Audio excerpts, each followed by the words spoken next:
Greetings Mavericks and new viewers.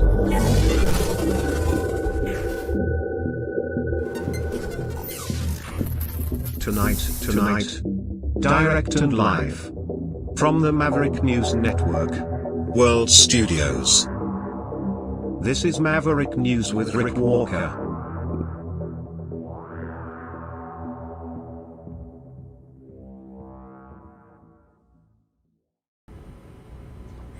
Welcome back to the Maverick News Channel, everybody. Great to have you here tonight. America is about to vote. Today was the final day of campaigning. Things are wrapping up tonight. And then tomorrow, people go to the polls. Well, they've been voting early. Early voter turnout has been heavy, as you know. Who's going to win? We talked a lot about it last night. We'll talk about it more tonight. It looks like Trump is gaining some new ground. When it comes to the betting world, Johnny sent me some numbers. It looks like Trump has recovered just a little bit in terms of the odds. So it looks like he's back in the winner's track. I don't know. Don't know if Johnny's changed his views on who he would bet on at this point. I still have no idea what is likely to happen tomorrow. Who will win? That's the huge question. What's that worth? It's worth all the marbles. It's worth nuclear weapons. It's worth influence over people all around the world. A lot of them don't get to vote. Most people don't get to vote in the U.S. election, and yet the outcome definitely is going to have an impact on people's lives all around the world, everyone's life, in one way or another, directly, indirectly, in a large way, in a tiny way, in multiple ways. The United States is still the dominant power globally, both militarily and economically. And this is a pivotal election. Stay with me. We'll dig into all of that and more when we come back on the other side of this.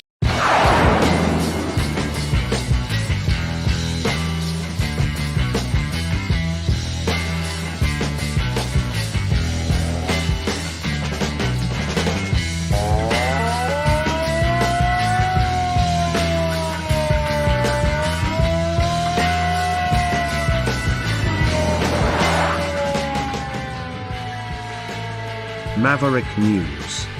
Fighting for freedom. Okay, so, as I say, things are kind of wrapping up tonight. We've seen a lot of activity on the campaign trail. We also have more information tonight on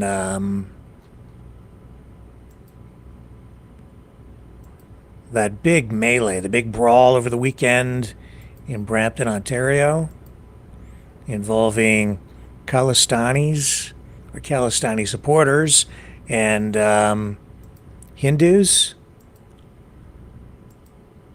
Some arrests made there. More information about those arrests coming forward tonight. 3 arrested, actually.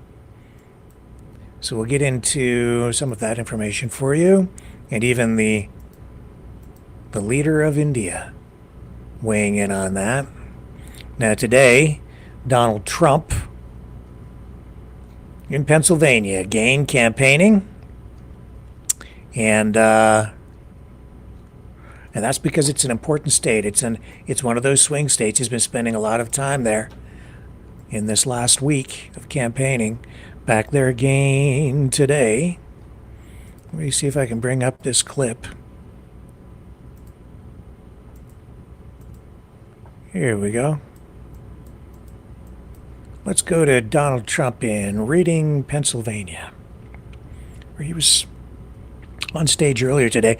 Many media reports trying to suggest that the crowds at the Trump rallies have been declining in these final weeks of his campaign, and in particular over the past week. Some social media posts showing empty stands.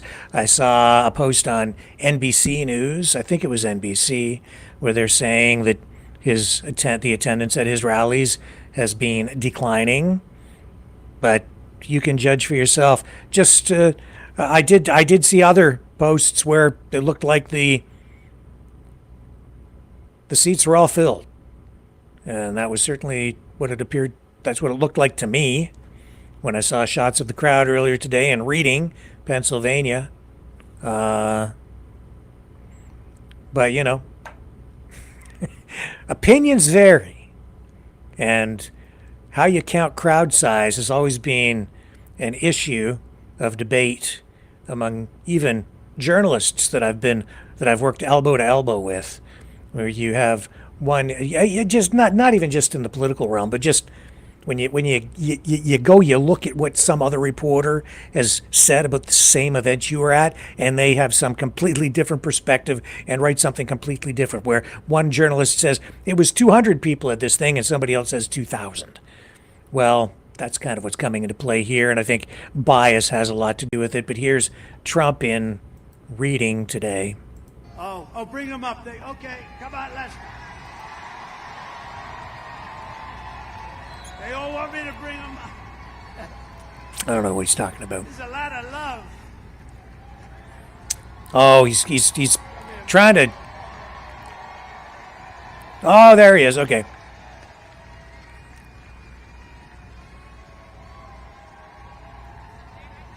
Oh, the whole family's coming up. No, I'm going to cry.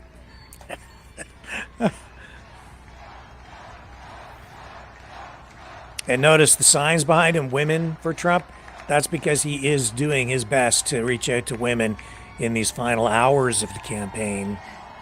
He needs to gain ground there. We are 24 hours away from sending the greatest president this country's ever seen back to the White House. And I just want to say how much love we truly feel from everyone in Pennsylvania, but truly across the country. You guys are our family. We love you. God bless you. We are here fighting by your side, not just now, but forever, because we are so blessed to live in the greatest country on earth, the United States of America. We love you guys. Thank you.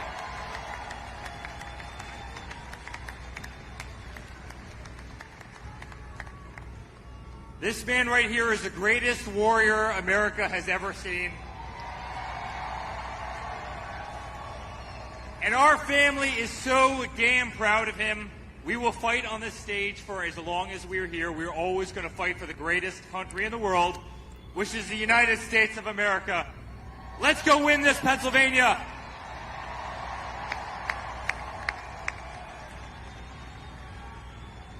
Guys, for us, this has been an honor of a lifetime. You guys are the best, but now it's up to you. We can't do it by ourselves. It was always about all of us. It was about one country. It was about taking back our freedom, our rights from those who are trying to take away from us.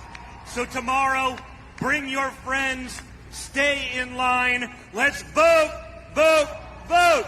Let's take back our country. Thank you, Pennsylvania, and thank you, America. God bless all of you.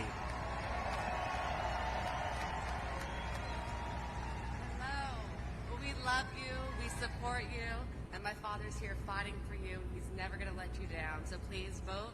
Let's get this country back on track. Thank you so much.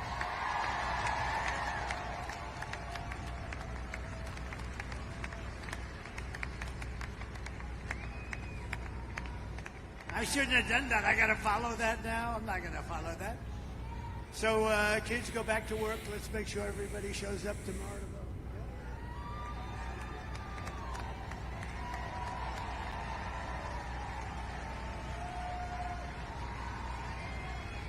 Beautiful job.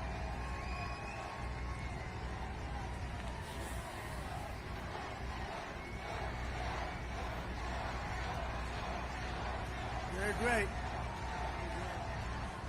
They're good people, and they love our country, but they really are good people. So yeah, it all the polls I'm seeing indicate that this is, incredibly tight. Incredibly tight, incredibly close. Let's go back here.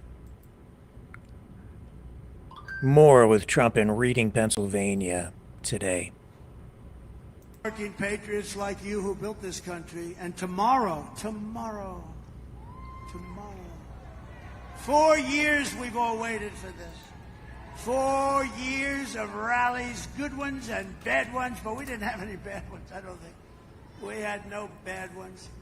But 4 years, think of it, 4 years, and now it's tomorrow. Tomorrow it's hardworking patriots like you who are going to save our country. All of this was to really, all of these hundreds and hundreds of rallies were to put us in position to do something great for our country.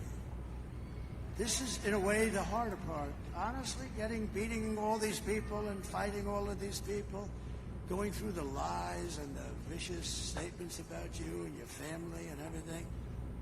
But all of that was worth it. It puts us in position to now be able to do the job. And we're going to do a great job for everybody, for 100% of the people. We're going to do it for Democrats, for liberals or progressives if they prefer, which they do prefer. But we're going to do it for independents, and we're going to do it for everybody. We're going to do it for everybody. And you're going to be so proud of your vote. I really want you to look back and your family to look back. My dad, my mom voted for Trump. It was the best thing that they ever did. That's what we want. Otherwise, we've made a mistake. And we felt the love. We would have never done this if we didn't do so well the second time. We did better the second time than we did the first time, if you think. After all we've been through together, we stand on the verge of the 4 greatest years in American history. We really, something. With your help, we will restore America's promise and we will take back the nation that we all love so much. We are one people, one family, and one glorious nation under God. We will never give in, we will never give up, we will never back down, and we will never, ever surrender. Together we will fight, fight, fight, and win, win, win. November 5th will be the most important day in the history of our country. We're going to turn it around. We're going to turn it around very fast. You're going to be very proud. And together we will make America powerful again. We will make America wealthy again. We will make America healthy again. We will make America strong again. We will make America proud again. We will make America safe again. And we will make America great again. Thank you, everybody. Thank you. Thank you, Pennsylvania. We'll be back. God bless you all. God bless you all. Thank you. Thank you. Thank you very much, everybody. Thank you very much. And that was in Reading earlier today. Trump still in Pennsylvania. He is heading to Pittsburgh. Rally underway there right now. And we are going to go there live and pick up Sarah Huckabee Sanders speaking as a prelude to what is to come at the rally there. Let's pick that up now. He's going to be interviewed or something on stage by Megyn Kelly, I believe. And a second here. Here we go. Hang on. And what an amazing honor to be on this stage. There we go. With America's favorite president.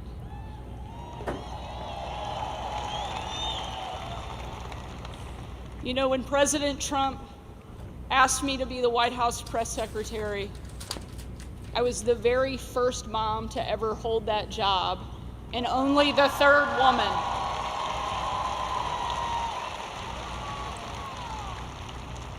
And when the left was relentlessly attacking me, kicking my family out of a restaurant, telling me I was unfit to be a mother, calling me vile, not even human. It was Donald Trump who stood up for me, defended me, and that's exactly what he does for every single one of us every single day.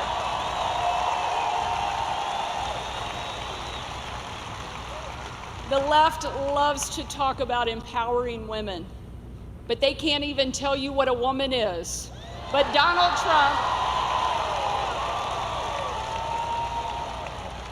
Trump is not only empowering women, he is empowering every single American to live their best life and do it right here in the greatest country on the face of the planet.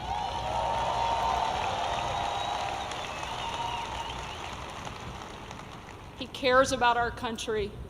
He loves America. This is somebody who took a bullet, got back up, and has never stopped fighting and never will.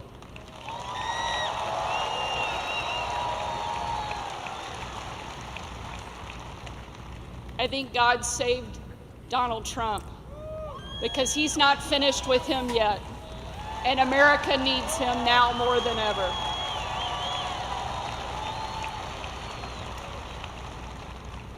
During the 2.5 years that I served as the White House press secretary, I traveled with the president all over the world.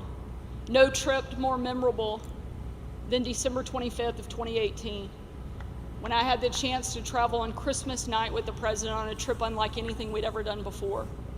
We boarded Air Force One in total darkness, no lights on the plane, no lights on the runway.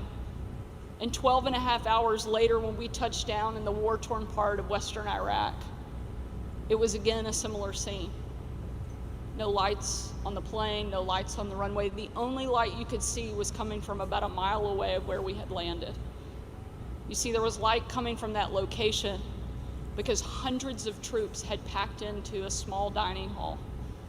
They had absolutely no idea that the President of the United States was about to step into that room. And when he did, a sight and a scene and a sound unlike any other unfolded. You had men and women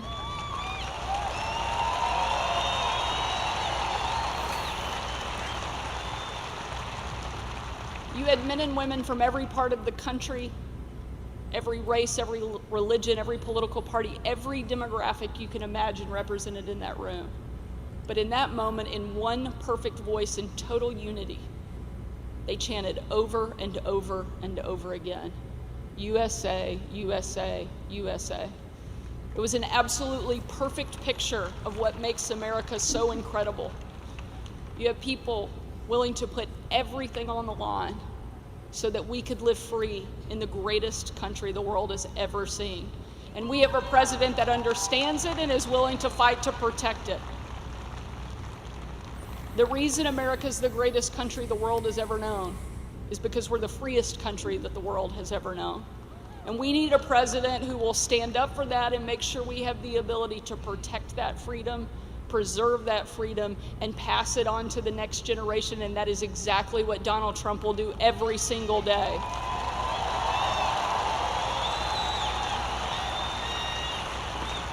But he needs your help to get there. We have to send a strong, clear message. And you can do that by voting for Donald Trump and sending him back to the White House, and that has to happen right here.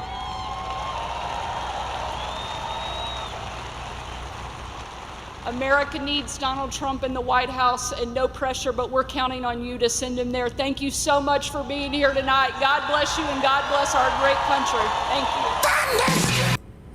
Okay, so Sarah Huckabee Sanders there. Another speaker's coming up. He's supposed to be interviewed, or Megyn Kelly's supposed to come on stage with Trump. I don't know exactly what time, but it's coming up. It's coming up. We'll also find out what's going on with Kamala Harris tonight, and we'll tell you how Russia is responding to all of this too. Here comes former Congresswoman Tulsi Gabbard coming up. I know you're going to want to hear from her, so one moment. We're just going to let this copyrighted music end, and then we'll go back live to Pittsburgh, Pennsylvania. with Tulsi Gabbard. Walking up on stage now, I can see her, and we're going to go there right. Going to do it right now. There it is. Here we are, the night before the most important election of our lives. There's no place else I'd rather be than here with you, standing proud to support the President of the United States, who is fighting for the people, who is fighting for peace, and who has in his heart putting America first.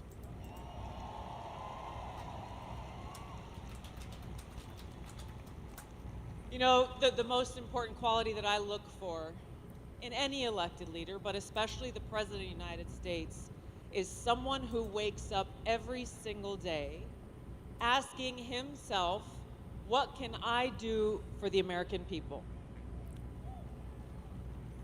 I just spent the first half of the day before I came here in Western North Carolina, and we went through different areas in Asheville and the surrounding communities where people are still suffering and struggling in the wake of Hurricane Helene.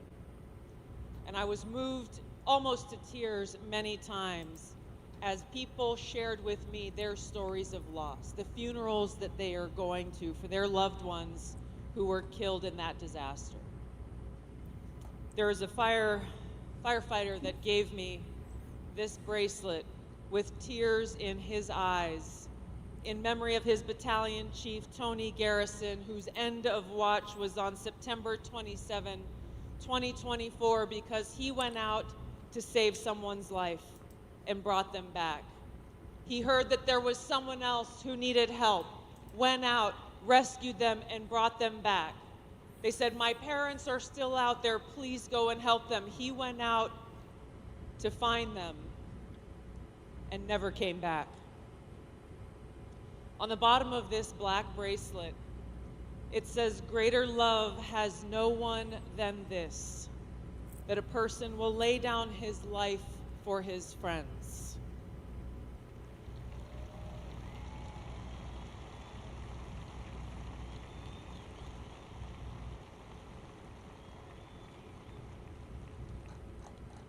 We have a president in Donald Trump who's willing to lay down his life for us.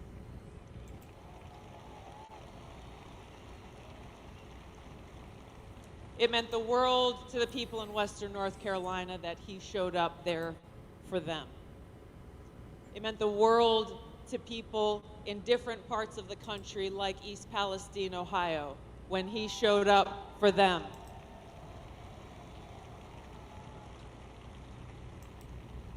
That's the difference between President Trump and Kamala Harris. Anyone who has spent a moment with President Trump understands how much he cares about the people, how much he cares about us. I can tell you as a soldier, someone who's been deployed multiple times to different war zones, someone who proudly wears the uniform, he cares about our men and women in uniform.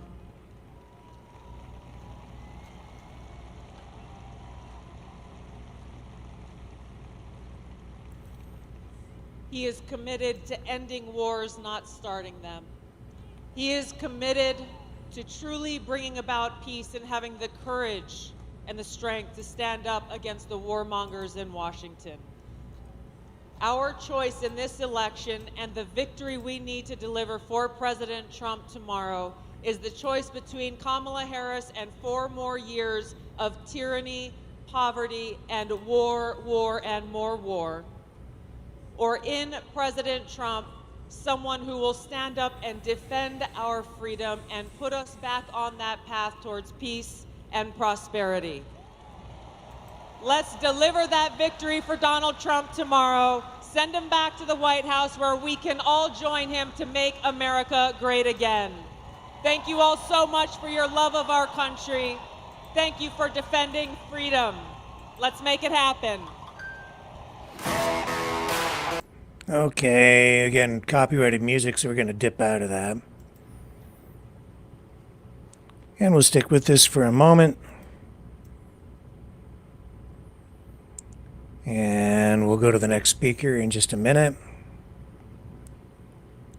And Kamala Harris is campaigning in Pennsylvania as well.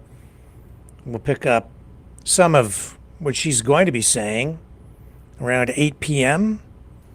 So if that goes live at 8, she probably won't take to the stage until 8:15, 8:30-ish, I would think. But anyway, I'll keep my eye on it. If there's something noteworthy there, we'll dip into that as well as our coverage of this final campaign night for the U.S. presidential election continues.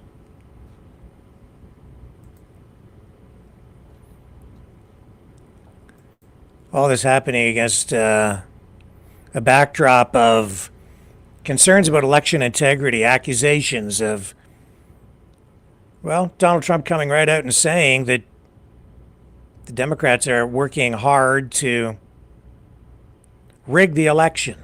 He wants a turnout so big that it's the votes coming his way are too big to rig.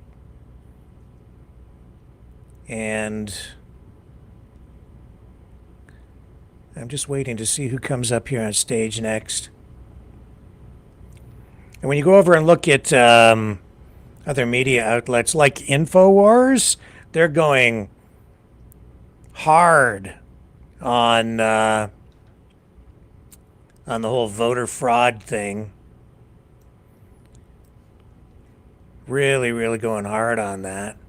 Laying the groundwork for, I don't know what exactly after tomorrow's vote, but that is, I think, what a lot of people are focused on. A lot of concern about what's going to happen either way after the vote. The country is very fractured, very divided. A lot of concern about the integrity of the vote. And this here is one social media post, actually, that is gaining traction. While we wait for the next speaker to come up, I'll share this with you. This is out in California, posted by someone by the name of Jordan Henry. And this guy goes into a polling station to vote early. And, well, out in California, the way things work, they don't really verify your identity when you go in to vote, which some people are saying, of course, makes it very easy to basically cheat. So this video going around tonight. Hello. How we doing? Can I get the first 3 letters of your last name? Yeah, H-E-N. And the first 3 letters of your first name? J-O-R. It may be that may be correct. Oh, and then your house number? It may be avenues. He's muting his personal information. Can you confirm your year of birth? It might be 1985, but it might not. I'm gonna cancel your vote by mail ballot. Is your birthday 1985? It might be. I mean, yeah, but it might not be. Well, what is your birthday? It's 1985. Okay. I'm just saying it might not be. You can't verify it, but I'm just telling you it is. Okay, are you? You're gonna sign an oath? You're okay with? Yeah, I'm gonna sign it off. That is 1985. Yeah, it's my birthday. Great. I just saying it might not be. I'm gonna cancel your vote by mail ballot. You can't see my ID, right? You could just verify my ID, right? I mean, I take your word for it. It's California. Exactly. So might be, might not be. But if you're I'll sign my oath. So I just want to ask a quick question, Susan. She asked him. She's a student, so she's I get learning. it. Yeah, I get it. She asked him if his birthday was 1985, and he said it is. It definitely and he is. says it might not be. But it might not be. What does that mean? Yeah. I don't know. Could you want to verify it? Well, I'm just asking. So you don't ask them if this is their date. You ask them the year. Yes, I did. Yeah, The year. it's 1985. It is. Okay. Then Might not be though. That's fine. If you're saying it's 1985, It's you're gonna 1985. sign. Just might not be. I mean, well, you can't really verify it. It checks your signature. So Yeah. Can you accept? Except. And and sign. This is definitely me, but it might not be. Here we go. Done? Cool.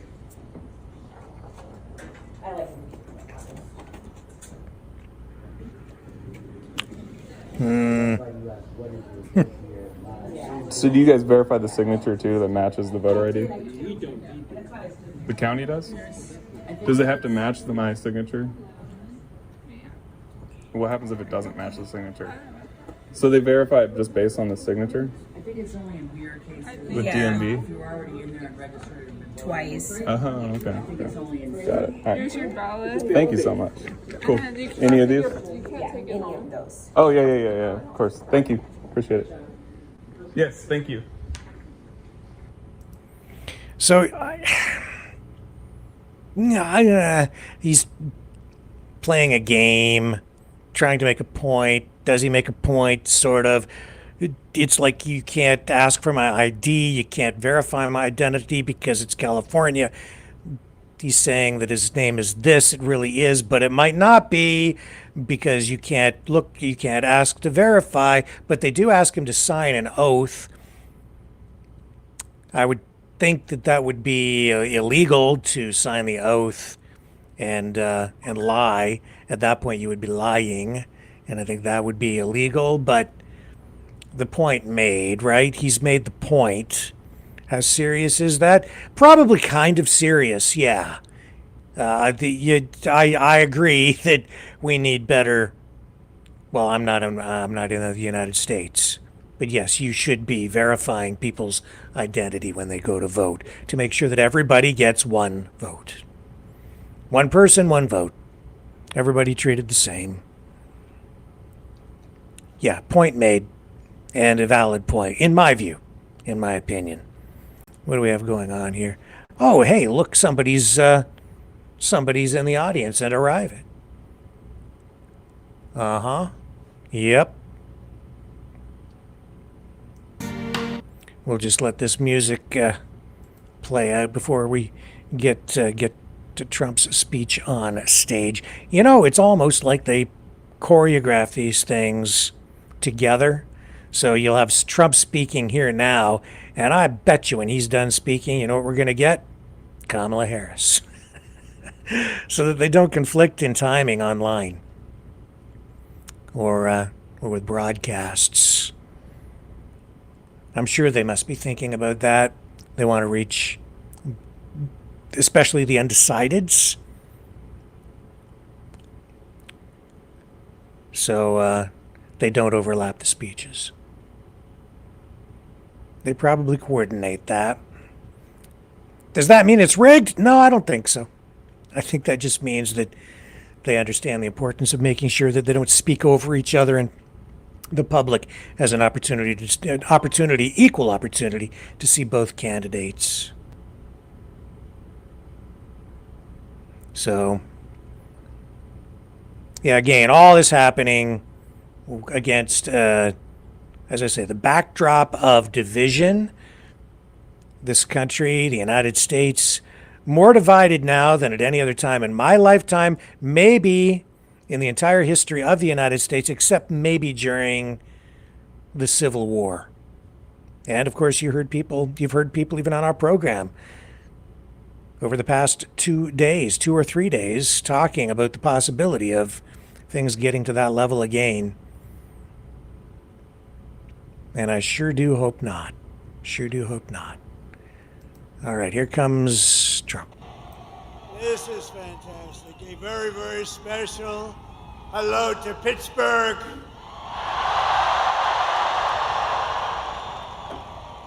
And Pennsylvania. I went to school in Pennsylvania. I know everything about Pennsylvania.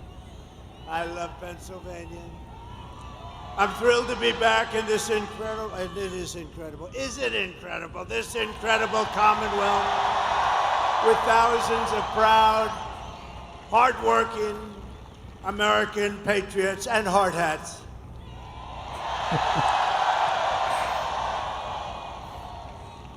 People have no idea how smart they are. These are great people, let me tell you. I love them. I'd like to begin by asking a very, very simple and easy to understand question. Are you better off now than you were 4 years ago? Does anybody disagree? It's dangerous, don't do it. But over the past 4 years, Americans have suffered one catastrophic failure, betrayal, and humiliation after another. Kamala Harris has delivered soaring prices and economic anguish at home, war and chaos abroad, and nation-destroying invasion on our southern border like nobody's ever seen before. She's actually a disaster. My message to Americans tonight is simple. We do not have to live this way. We don't. We don't. And we won't. We won't. We do not have to settle for weakness, incompetence, decline, and decay. With your vote tomorrow, we can fix every single problem our country faces and lead America, and indeed the whole world, to new heights of glory. It will help the world. A lot of people think we're isolationists. We're not. But we want the world to appreciate what we're doing. They have to appreciate that we're helping them.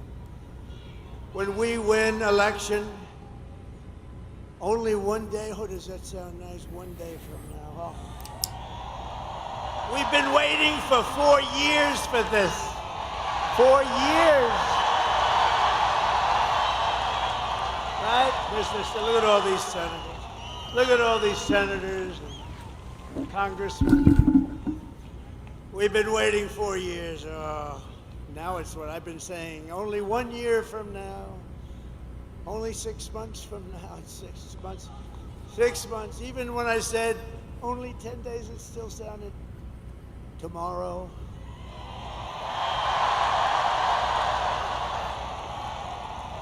I will end inflation. I will stop the invasion of criminals coming across our border, and we will stop it rapidly. I will strengthen our military. And as you know, we totally rebuilt our military, but now it needs a little strengthening after giving a big chunk of it to Afghanistan. Figure that out. Figure that one out. I will restore peace in the world, and I will rescue the American dream. Together, we will begin the 4 greatest years in the history of our country, and we will launch the most extraordinary economic boom the world has ever seen, and we'll do it by utilizing the assets that we have. If you vote for Kamala, you will have 4 more years of misery, failure, and disaster. Our country may never recover. Vote for me, and I will deliver rising wages, soaring income, and a colossal surge of jobs, wealth, and opportunity for Americans of every race, religion, color, and creed, every one of them. A vote for Trump means your groceries will be cheaper. So many people mention, I go in, so many people mention groceries, that beautiful but simple word, groceries. Sir, my groceries. You don't think of it that way, but that's what they mention more than anything, my groceries. Your paychecks will be higher, your streets will be safer and cleaner, your communities will be richer, and your future will be brighter than ever before.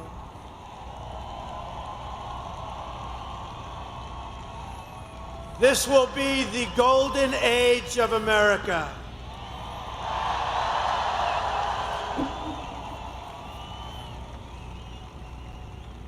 Just a few months ago, in a beautiful field in Pennsylvania, not far from where we are tonight, an assassin tried to stop our movement.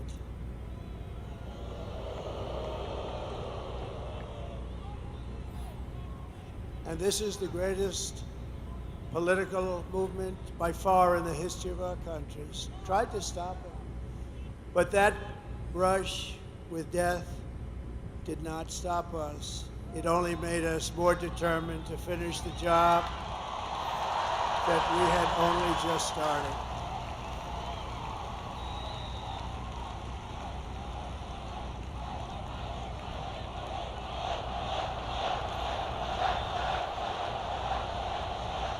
Thank you. Thank you. Thank you very much. This is a frisky group.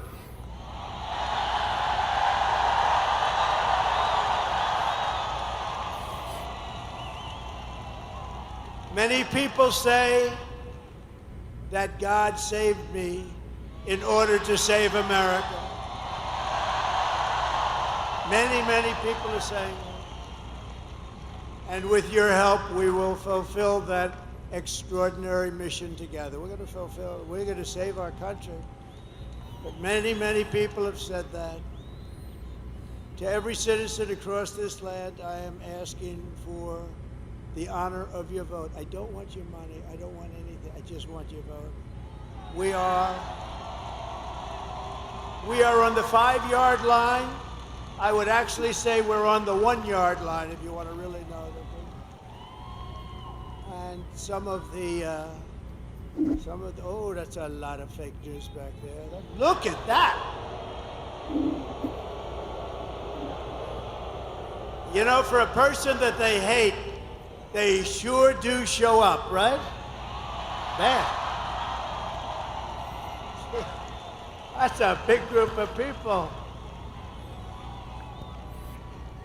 Some Thumbnail are on actually good, and some are just absolutely. some of our channels tonight are like fake election question mark. Thank you He's for talking being about the here. fake news, and yeah, I mean he's Shows that fake ratings news. are more important than hatred. Accusations of an actual fake election, maybe As your president, rigging, I will fight for fixing. you I don't know. every single day with every breath in my body. I will fight. Together we will save this country. We will defeat the corrupt system in Washington, and America's future will be an absolutely incredible one. That's what it is. When the Dems lose, they We got always to start immediately. make the same kinds of Can't wait accusations. any It was longer. It's not fixed. going to be possible. This is all you really need to know. It's simple, not particularly beautiful as a statement, but very simple. It's Kamala broke it. I will fix it.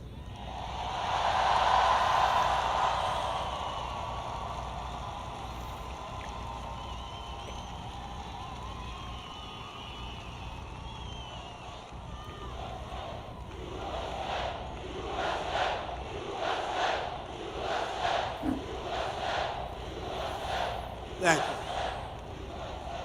And I don't know if you know, but Kamala has a little rally going on. And when I say little, I mean little. It's a competing rally. It's not this giant place that's sold out. What a beautiful, this is a beautiful place. But, and it's quite embarrassing. It's all over the internet. She's screaming. And the people, it's about 100 people, they're not moving. They just want to go home, just be done with it. It's not quite this.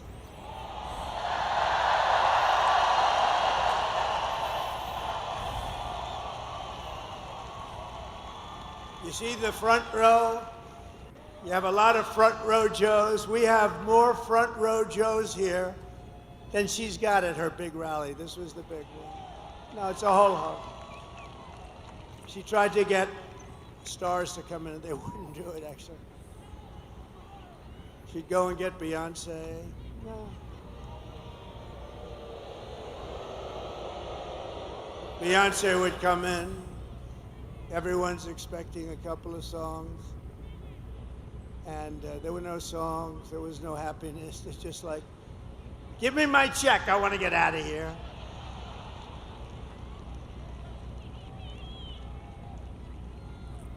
But you always put the star. She should have learned this from Crooked Hillary. Always put the star after you. That way the people stay. Finish your speech.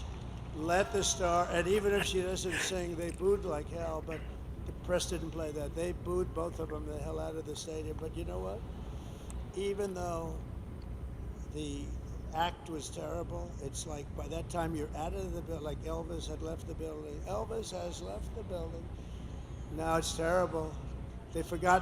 They obviously forgot to get a star tonight, but we don't need a star. We don't need stars. I never had a star.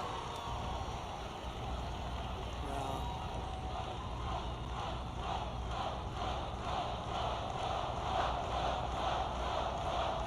We don't need a star. Just to bring it back into seriousness, we don't need a star because we have policy. We have great policy. We have great policy. No, we do have great policy. Look, they have horrible policy. They've got a machine that's incredible. They've got a vicious, horrible, horrible group of people, a machine where they can have open borders and let people pour into the country. They can have transgender operations at any age, anytime you want. They can be pushing men playing in women's sports. And because she's just a vessel, and Joe Biden was just a vessel, it's a group of very powerful people that are probably people that hate our country and they want to destroy our country. Somebody said, are they dumb? Well, who would have these? It's embarrassing when I say, we will keep men out of women's sports. I'm saying, can you imagine saying that 10 years ago? They'd say, this guy's cracked up. This guy's crazy.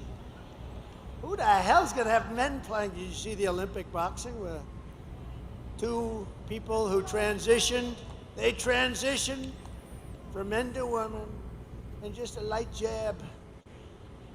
That was the end of that one. You know, a jab, for those that don't know, but that's just sort of like a defensive punch. And the young lady who was a champion walked back to the court. She was from Italy, beautiful young lady, which I'm not allowed to say. You can't say beautiful, so I'll take beautiful. But she was a beautiful young. In politics, you're not allowed to call a woman beautiful anymore. It's the end of your career. So please delete the word beautiful. Thank you very much. Well, 60 Minutes deleted the whole damn answer. What? So I'm allowed to do that, aren't I, Susan Wiles? But America will be bigger, better, bolder, richer, safer, and stronger than ever before. Tomorrow you have to stand up and tell Kamala that you've had enough, you can't take it anymore. She's the least talented person we've ever seen in government. She allowed our borders to be open. She's allowed bad things to happen. She allowed a man who was grossly incompetent to remain in the most important position of any country in the world when they're talking nuclear weapons and they're talking wars. And she still says, oh no, I didn't notice anything wrong. If she didn't notice anything wrong, then she's got a bigger problem than he has. So we don't like it, Kamala. We don't like what you've done. You're the worst vice president in history. He's the worst president in history. Kamala, you're fired. Get out. Get out. You're fired.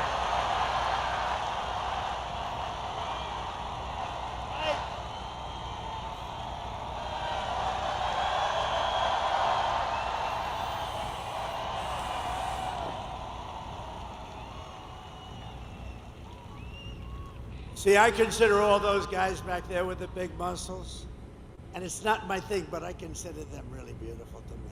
They're beautiful people, and they are productive people. They make our country work and run. They built our country, they did.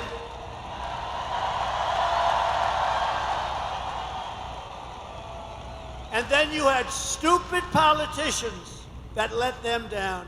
And those companies got taken out of Pittsburgh and every place else, like you take candy away from a baby.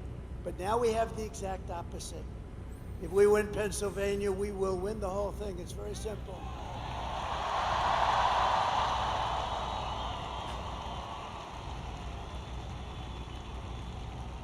And I do believe it is, I say you have to make, I do believe it is too big to rig. I think it's too big to rig. They'll try.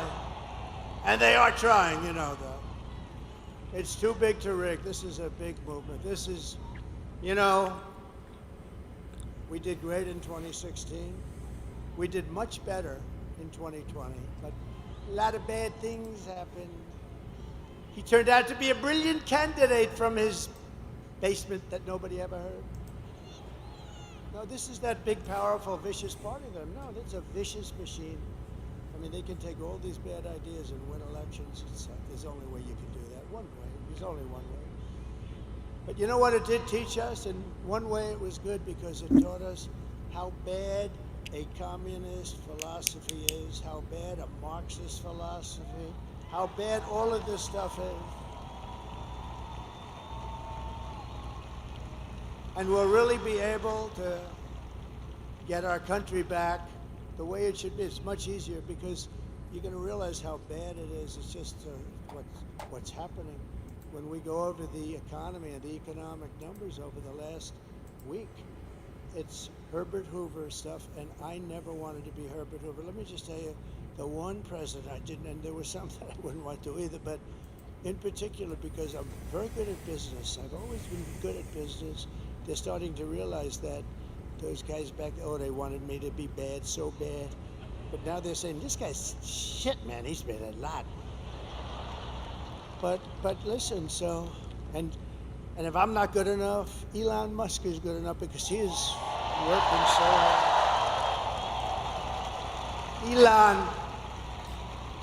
Elon with that rocket. Think of that rocket 2 weeks ago coming down and those engines are blasting. And I said, man, a few days ago it left. It was a beautiful crystal white. Now it's all like fire blazing. They know about that.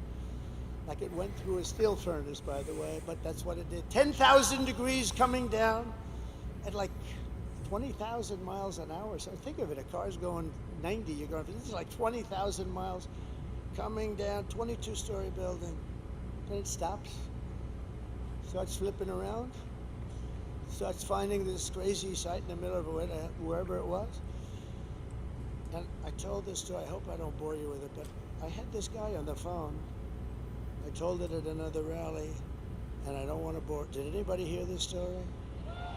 Should I tell it again? It's quick. I hate to tell it again. I hate to double up, but this is sort of. So I'm talking to this guy, one of the most important people in the nation, in his mind, only in his mind. And because I was president, and they say most likely like about a 96.2% chance.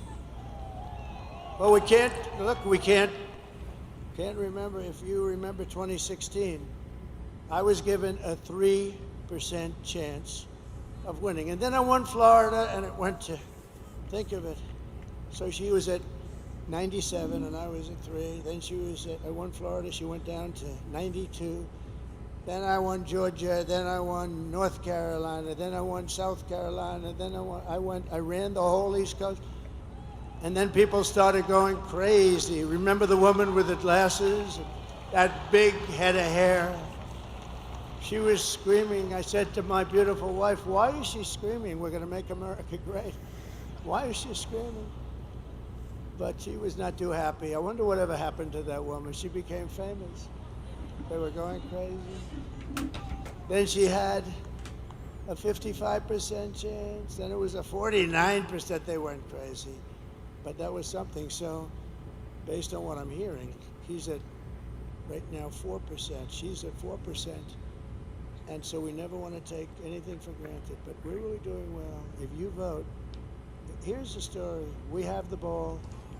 It's ours to win.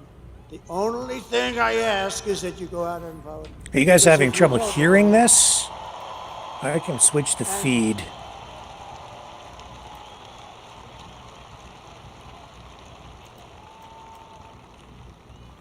Let me flip over to when they say, this is going to be different feed. Hang on 1 second. Fear not, I'm going to grab this one over here. Better feed anyway. Come in from there we go. Asylums, hopefully that's better for you. From all around the world, from Venezuela to the Congo in Africa. They're stealing our jobs. Better? And they're stealing countless American lives. They're killing a lot of people, much more than you're reading about.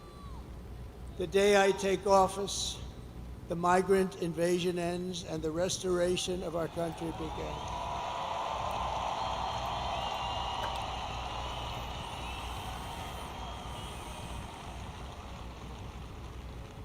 Oh, those Penn State guys, I wanted them to wrestle the migrants.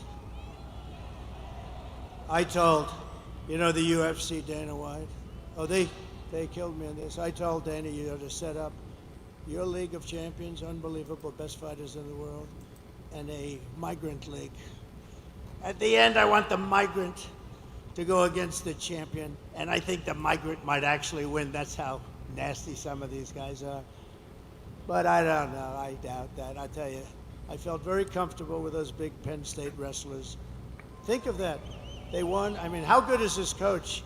They won, in the last 13 years, they won 11 national titles. They won the title this year. And I had them up. I brought them up in the stage at Penn State. I was at Penn State. The place was packed. And I said to them, fellas, you may be like the only guys in the country that can beat the hell out of the migrants. It's true. They're the only ones that could beat the migrants in a fight. These are tough people. These are people who've been in jails. They're killers. They're murderers. The level of viciousness is unexcelled. And it's from all over the world, not just from South America. So we love being there. I was just 2 days ago. We love being there. We love seeing these young guys. These guys were great. But they won 11 out of 13 titles, and it's called Pennsylvania. Here we are, right? It's one of those things. They're pretty good. But we have to stop because the United States is now an occupied country. We're an occupied. Can you imagine somebody getting up and making a statement? We are an occupied country. When you look at what's happening in Aurora, when you look at what's happening in all places, Springfield, how about Springfield, Ohio?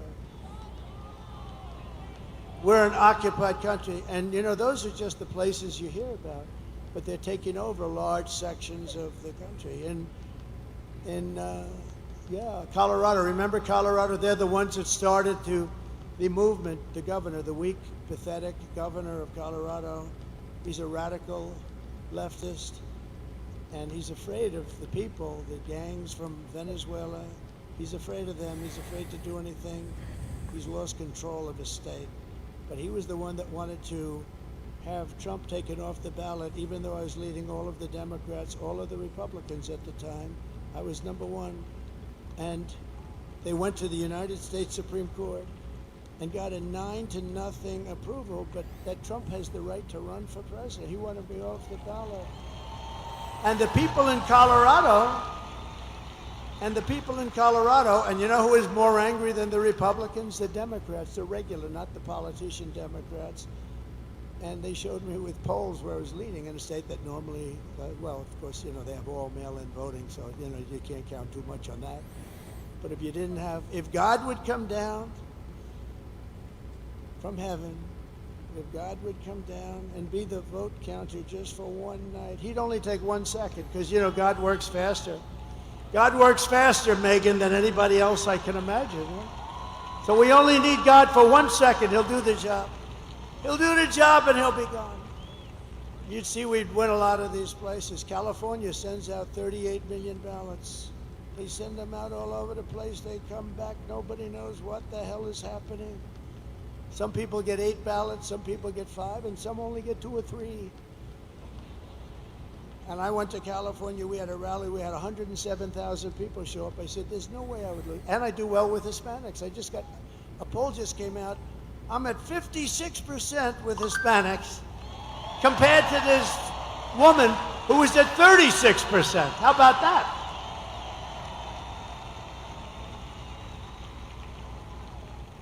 I think the Green Party got more than she did. I love the Green Party. Jill Stein, this may be I never met her, but she may be one of my favorite politicians. But it will soon be, think of it, we're an occupied country, but it will soon be an occupied country no longer. It's not going to be an occupied country. November 5th, 2024 will be Liberation Day in America. On day one, I will launch the largest deportation program of criminals in the history of our country.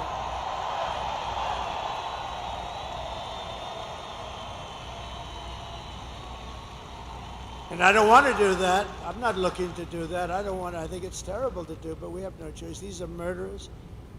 13,099 put out by the Border Patrol, who, by the way, 2 weeks ago gave me the best endorsement you've ever seen. They said, I'm the greatest president in American history.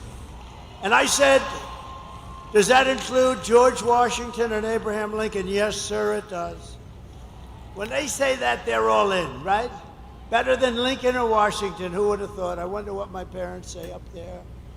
Hi, Mom. I know my mother's up there. My father's a little bit, it's in dispute.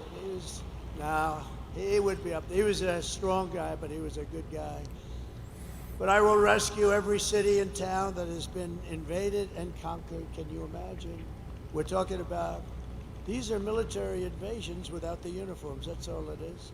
And we will put the vicious and bloodthirsty criminals in jail or kick them the hell out of our country as fast as we can. And to expedite removals of the Tren Aragua gang and the MS-13 gangs, equally as vicious. You know, MS-13 took two beautiful teenage girls walking to school in Long Island. For some reason, we took them out by the thousands. ICE. She wants to defund ICE. ICE. They're tough as hell, and they're also people that love our country. They took two young girls, and they sliced them into pieces as they were walking. They sliced them into, they didn't shoot them because that's too quick. They sliced them up and left them dead. Two young, beautiful girls walking to school. And ICE did their business. ICE went in and took care of them. But can you imagine? And now she wants to defund ICE. Let's defund ICE. No, these are rough people. These are bad people. I will invoke, and this is how far we had to go back, because in those days they didn't play games. I will invoke the Alien Enemies Act of 1798 to target and dismantle every migrant criminal network operating on American soil. And if they come back into our country, it's an automatic 10 years in jail with no possibility of parole. And I am hereby calling for the death penalty for any migrant that kills an American citizen or a law enforcement officer.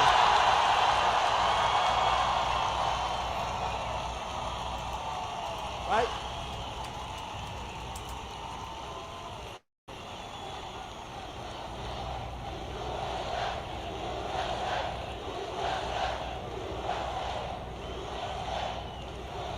And I will ban all sanctuary cities in the United States of America.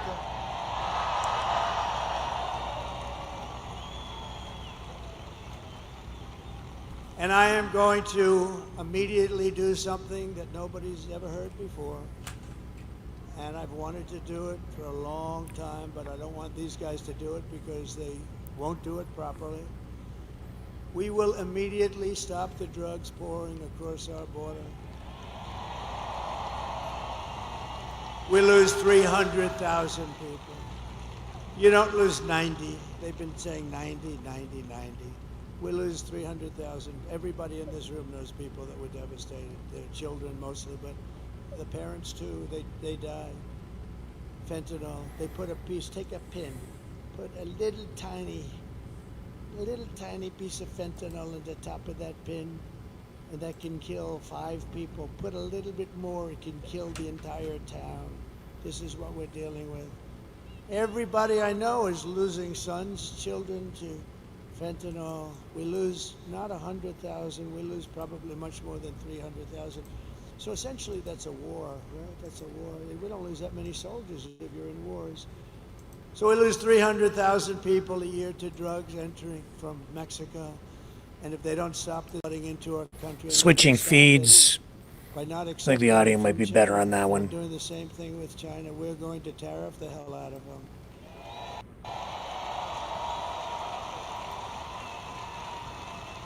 And Mexico, you know, people are surprised to hear this. Mexico is our largest trading partner. And if we put even a small tariff on like 10, 15%, you're talking about... Is that okay? Better? ...of dollars, and they're not going to want to have that long. That's not better. They can stop it if they want. They can do it if they want. They'll probably have to make a deal with the cartels because the cartels totally run Mexico, totally. It's terrible things are happening in Mexico. But we're going to put a tariff on Mexico if they don't immediately stop sending that horrible stuff into this country. And likewise, we're doing it with China. If China doesn't stop... Okay, we're going back to the other feed. I guess it was better. In China, they give the death penalty.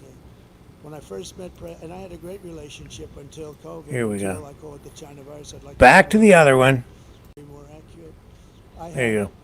I had a great deal and a great relationship with President Xi. Really great. He came to Mar-a-Lago. We spent a lot of time. We had a very good relationship. He's a strong man. He's a fierce person. You know, people said, "What's he like?" He's fierce. This is the one we're supposed to be using anyway. And I say that with respect. But I said to him, "You're killing a lot of people by sending fentanyl into our country." I said, "How many people do you lose a year with drugs?" "No, nobody." I said, "What do you mean nobody?" "No, we have no problem with drugs." "Why?" "We have a quick trial." "What is a quick trial?" I do not know what a quick trial is. "What is a quick trial?" "If we catch a drug dealer, we bring him to quick trial." He said, "We bring him to quick trial." And they're almost always found guilty. And then we send the bullet home to the family, and the family must pay us for the bullet. Can you believe this? This is a little different than our country. In our country, they'd lawyer up, they'd be going to trial for 30 years. But they have no drug, they have zero drug problem. And I said, "I want you to do me a favor." And we made a deal. You're killing our people, and that's going to end up in bad things for you, really bad for you. Not for you. Can't get any worse for us. I said, "I want you to do me a favor. I want you to give the same death penalty to those people that are sending fentanyl into the United States. And if you don't do that, I'm going to tariff the hell out of your shit coming into the United States."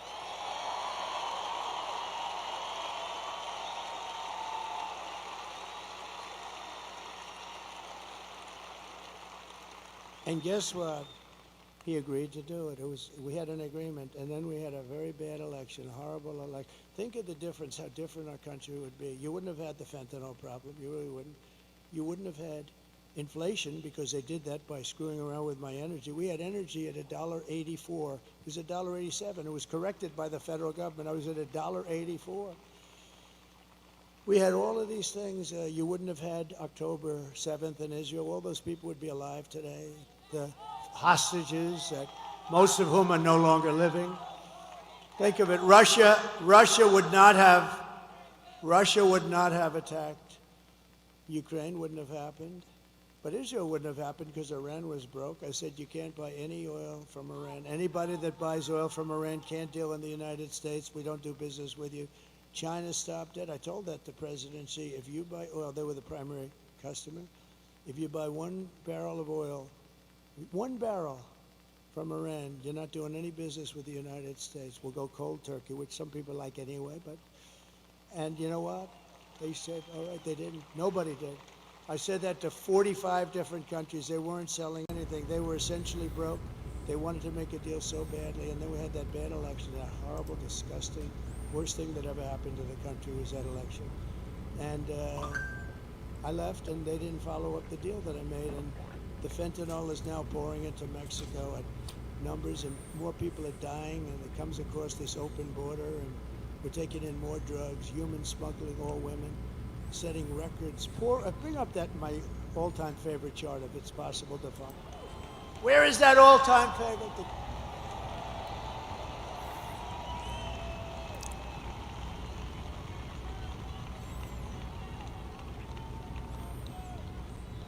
So the red arrow on the bottom, that's the lowest. It's done by the Border Patrol, not by me. It looks like something done by me, doesn't it? But that was my last day in office. Look at the red arrow. That was the lowest that we've ever had. Drugs, it includes drugs, but drugs and human trafficking, but mostly illegals coming into the United States of America. Look at that, and it would have gone down. All they had to do is leave it alone, leave the people we had, Brandon Judd, all these great people. Tom Homan was consulting me.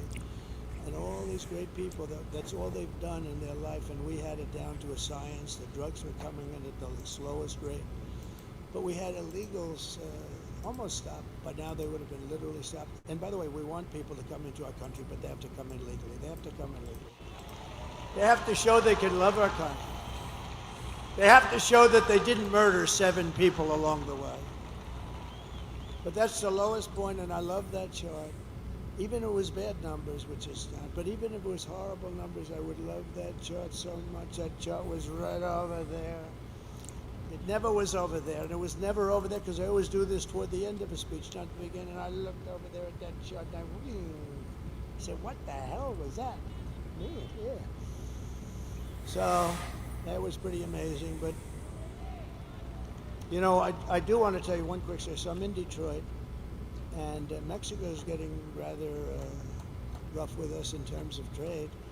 We're not going to take it. We don't have to take it. We have a good trade deal, but you know nobody knows how to use it because they're stupid people. And Mexico is doing things that aren't good. And you know, China's using Mexico as a subchapter S corporation practically. China's putting a lot of money into. You know, they're running things pretty good, and they're going to build the largest auto plant. I was making a speech at the Detroit Economic Club. But a year and a half ago, it looked like I was going to run, and I wanted to go see an auto plant because we're getting screwed on autos. I mean, everyone's moving their plants over. Actually, Elon built a big plant in Texas. Okay, we like it. All right? Elon built a very big plant in Texas. We got to give credit. We love Elon. He gave me another of the greatest. You know where he is right now? He's in another part of your state. He is now in Pennsylvania campaigning for Donald Trump because he thinks it's the single most important thing.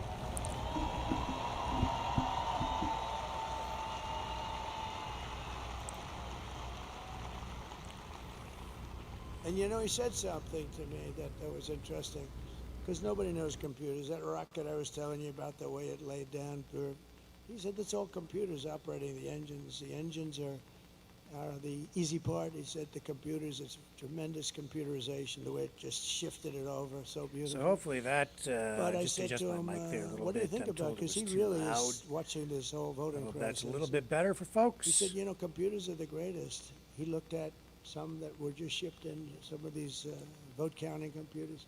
He knew it before it even came in the door. He looked like at the back of it. Oh, I know that one. I mean, he knows he knows this stuff better than any. And he actually said, and this is for the good of everybody, it's the good of mankind, essentially. If you look at France, if you look at all these, they had their mail-in voting, they all gave it up. Nobody does like we do. And Gavin Newsom, look at Gavin Newsom. So now, not only is voter ID no good, if you're an official and you ask somebody for voter ID, I'd like to see your voter ID, you have committed a criminal act, do you believe it? The mere asking, he just signed the bill. That's right, Megan, isn't it? The mere asking. This guy just signed the bill, and an official says, I'd like to see your voter ID. He's guilty of a crime. This is crazy. And there's only one reason they want to do that, because they want to cheat. But Elon Musk said to me, I hope I'm allowed to say this. I think I am, because one thing, he's out there. He's a guy, he just wants the truth. He's an incredible guy. And he said, computers aren't meant for this kind of stuff. He said, there's only one thing you can do. He's the most sophisticated guy in the world when it comes to computerization. He said, the only thing you can do is paper ballots, same-day voting. You know, paper is very sophisticated. Watermark. It's very sophisticated. Paper ballots, voter ID, one-day voting, not 10 days where you say, oh, let's move these boxes from that room to this room because we're going to fix the air conditioning. And then the boxes never get put back, and you say, what happened to those boxes? Oh, no, one-day voting, he said. And he said also proof of citizenship. You know, it'd be nice. Very simple. And you'll have your answer as to who won and who lost by 10 o'clock in the evening. Nobody's going to dispute. France had it, 37 million votes, and we knew who won and who lost at 9:30 in the evening. That's the time that they said. Do you know that I'm hearing that stories that they may take 12 days extra to count the ballots?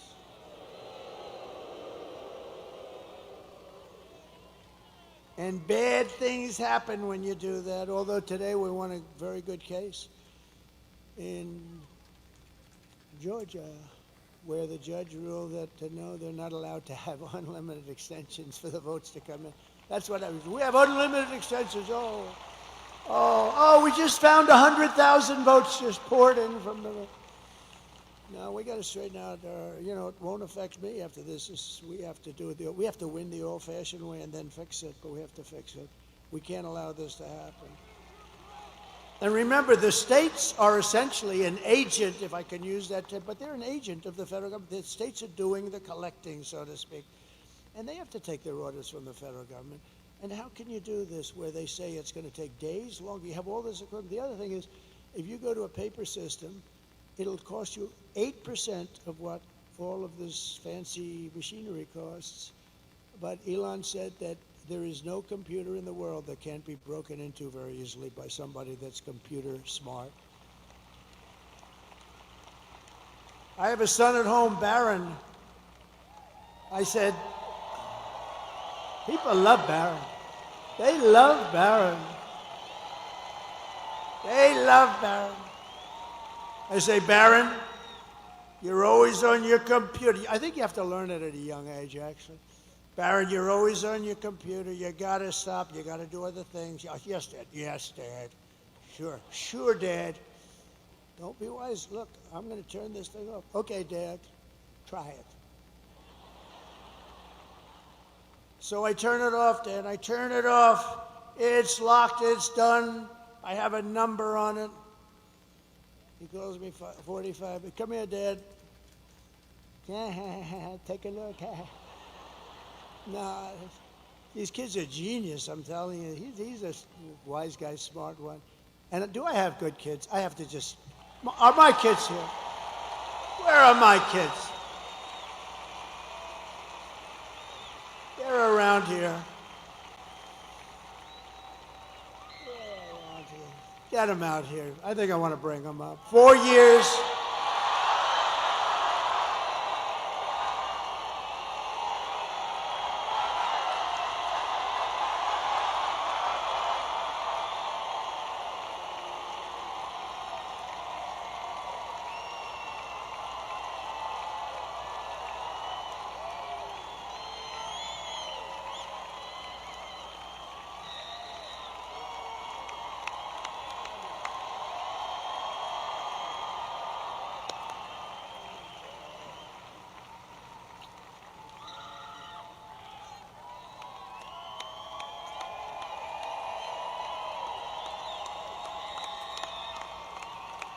They've been with us, and Barron's home, and he's watching this. He's watching. He's a little young. He's watching. They love Barron, huh? We love Barron. And Ivanka's great. She watches. She loves this whole thing. She loves it. She loves you. She loves it. She loves the whole thing. But I just thought, it's sad because we've been doing this for 9 years. We've had hundreds of rallies, hundreds. Actually, numbers that are not even conceivable. I've heard 800, 900, I don't know, but we don't even count them. And they're all like this. They're all these magnificent, magnificent rallies. And this is the last one I'm going to have here. And I have one left, the whole thing. And remember, the rallies are the most exciting thing. There'll never be rallies like this. You're going to have some leading candidate come in 4 years, and honestly, if they're successful, they'll have 300 or 400 people in a ballroom someplace. This is never going to happen again. It happens every single time. And it's never happened in the world. There's never been. This is a movement that's never happened, and it's going to be a movement that's going to save our country. It's going to be a movement that's going to save. But it's sad in terms of we'll never have this, but we'll have other get-togethers. And in a way, all what we're doing, all these years of work, and, we started off with that very bad situation 4 years ago, and it was so it was so sickening to wait 4 years. And if I didn't do so well, I did so much better the second time than the first. I wouldn't have done this if I took in less votes. We took in close to 12 million more votes. I mean, Barack Hussein Obama, he didn't do that. He got far less votes the second time, and he won. And he's a major divider. I watched him the other night. I mean, he's a very divisive guy. I've always said that. He is a very divisive guy. And his wife, I've always been so nice. Ooh, she was hitting me. She was hitting me, Michelle. She was hitting me. That wasn't nice. I've always been nice, but they're dividers, I'll tell you right now. We're not going to stand. Dividers are no good. He's a highly overrated man, I'm telling you that. But he's a divider. I watched him with this crap where he's trying to get her in. He's the one that pushed her in the first place, and look what happens. I mean, I hope it happens, because if it doesn't happen, this country's in big trouble. But we've been doing this now for 9 years, and we had a great first term. We rebuilt our military. We cut taxes more than any president in history, including Ronald Reagan, who did a big tax cut. We cut more regulations. We developed an open Space Force through the Congress, and I think that's going to go down. First time in 82 years that last one was the Air Force. We did that. I mean, think of all the different things that we did. We were respected all over the world. China respected us. Everybody respected us. There was no laughing at your leader. They came up with all these hoaxes, Adam Schiff and all this scum that we have in this country. They're scum. And they knew it was a hoax. And they tried to put this guy who didn't know anything about Russia, they tried to put him in jail, Adam Schiff, conceived of the story. Think of it. Adam Shifty Schiff, one of the truly unattractive people. I call him Watermelon Head. He's got the largest head and the smallest neck. He's got a neck that's about 4 inches around. He's got a watermelon on top of it. But he's not a stupid person, but he's an evil kind of person. And he's likely going to be a senator, unfortunately. But I mean, this scum is going to be a senator. So their movement carries on, but our movement carries on too. As long as ours carries on. No, he's got the smallest neck I've ever seen. Do you think he can play football for the Pittsburgh Steelers? I don't think so. One shot, and there goes the whole thing would fall apart. One little shot. One tiny tap like that, boom, falls off.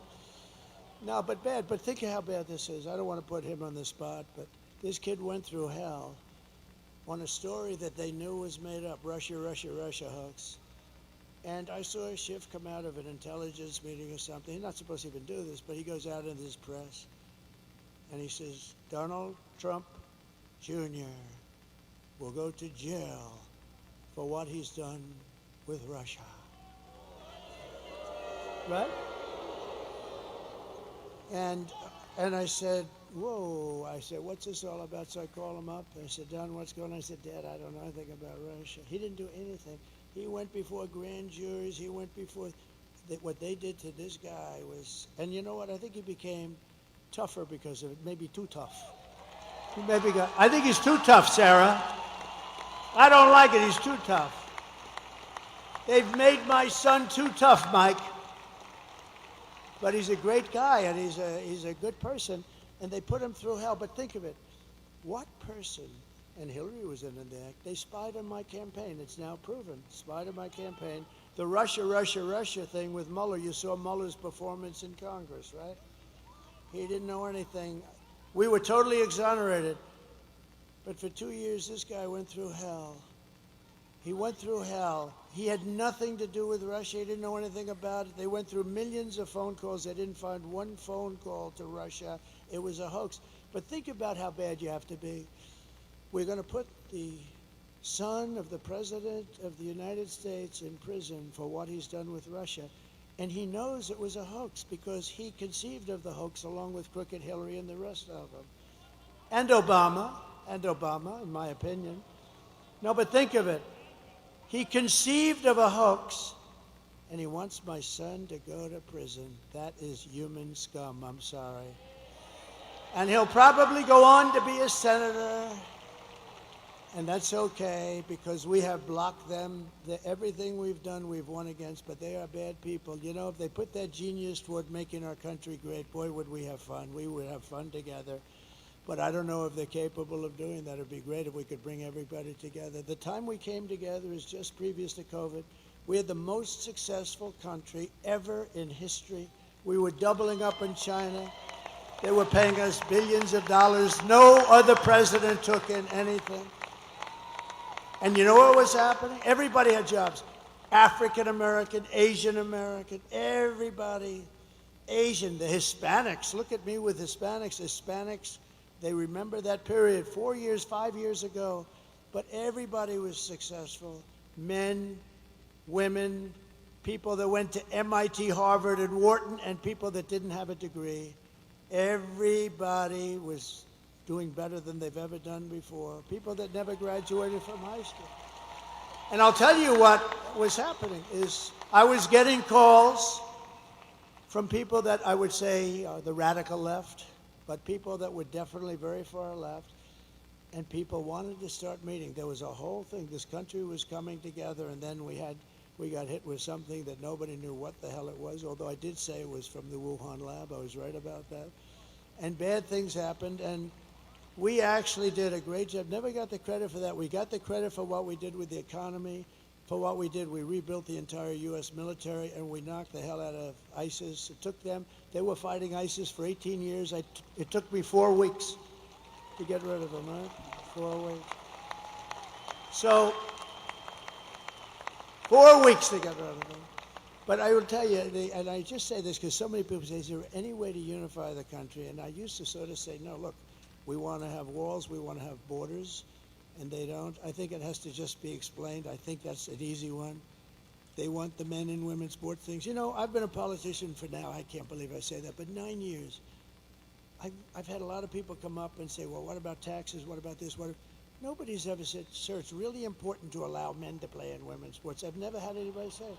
Nobody's come up to me and said, you know, on the transgender thing, sir, it's very important to my family that you get that. I mean, these things are crazy. And yet on television, that's all they talk about. That's all they talk about. But we're going to turn this country. The bottom line is it was really starting to come together. Then we got hit. We got to fix that. Think of it. And when I turned it back over, the stock market was higher than it was just previous to COVID coming. And think of it. Amazing. We handed them something beautiful, and they blew it. They blew it right out the window. It's terrible. They blew it, and now we're going to end up in a depression, frankly, if you look at the numbers that we're going to present in a second. But I just want to thank my kids because they are great kids, and they have been with me from the beginning. They've been with me right from the beginning.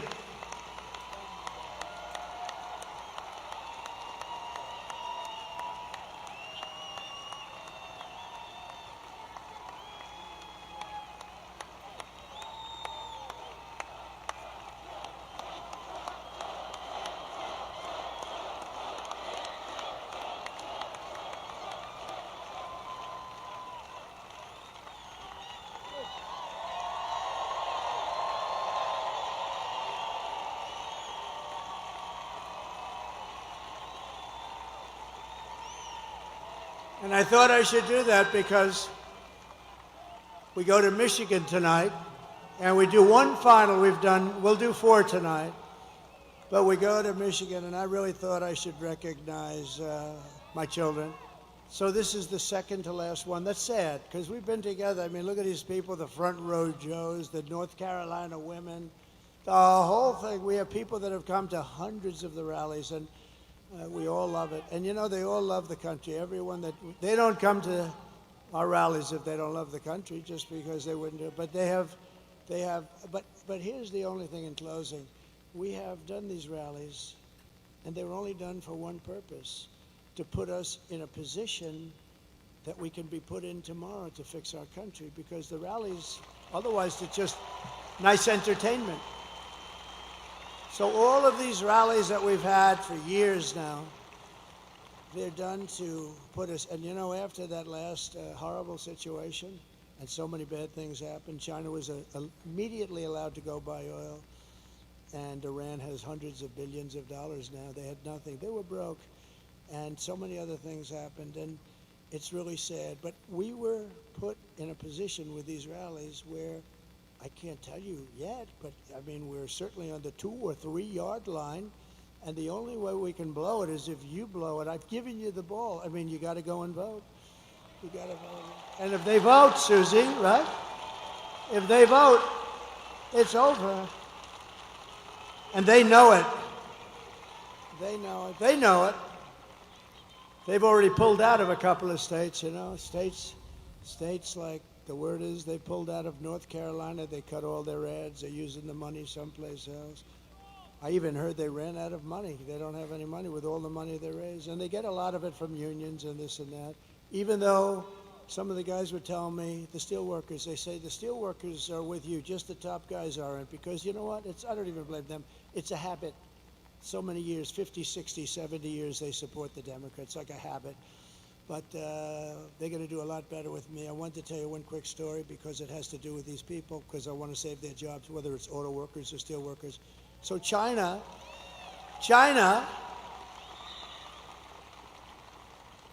I have a friend who's the best and the biggest auto factory builder in the world, I guess. Very big, very good, very capable guy, John. And I see him and we're talking about a year ago, and he said, yeah, we're building some big, oh, good, I want to see, we're building some big auto factories. Great, I want to see one.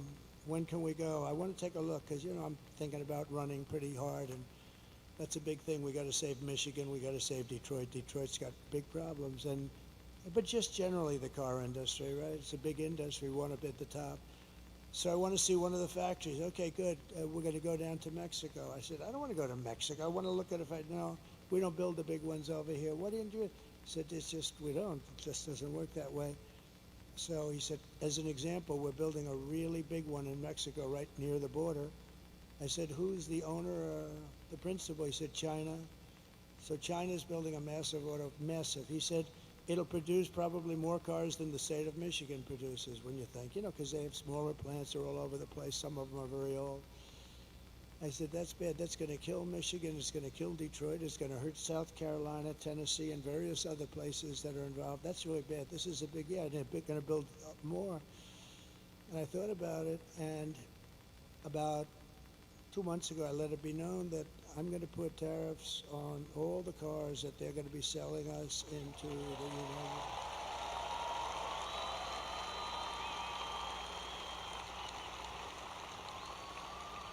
And I let it be known that the tariffs will be about 100%, and 100% tariff on any car that's made in these factories in Mexico, probably any car coming in from Mexico. Remember, I'm going to put tariffs. This is a big thing. I'm putting tariffs on Mexico.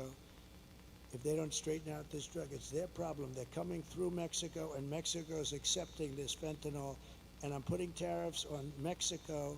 Every damn thing that they sell into the United States is going to have like a 25% tariff until they stop drugs from coming in. And let me tell you something. Those drugs will stop so damn fast that your head will spin. And I'm not playing games. And I'm doing the same thing to China.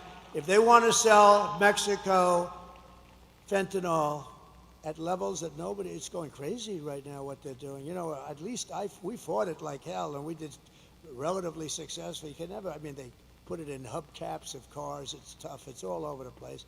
It's genius, some of these devices they come up with. But I've told China, you want to sell, we're going to have a good relationship with China, hopefully. I want to have a good relationship. But you sell fentanyl into the United States through Mexico, we're putting a 25% or so tariff on until such time as you stop doing it. And they're not going to do it for long, because that is a massive penalty. And we don't have to fight. We don't have to fight with guns. You know, I had no wars. I stopped wars. I stopped 2 countries from fighting each other that have nothing to do with us. You can ask Rick Grinnell, who did a great job for us, and you can ask... Uh-oh, what happened? I stopped... Oh, that's weird. You can ask Mike Pompeo. He's here. I stopped countries from fighting wars that had nothing to do with us. Just say, listen, fellas, you've been killing each other for 1,000 years. If you keep, and they both did business with the United States and made money. I said, if you keep fighting like this, you're killing people. Lots of people are dying. That's all I cared about. I didn't care where they're from, but people are dying. Good people are dying because these leaders are stupid. And so I said, if you keep doing it, I'm putting a 50% tariff on everything that you do business with the United States on. I'm talking to two countries. They call me up the next day together. We have resolved our differences. It didn't help me, but you know what? I saved a lot of lives. So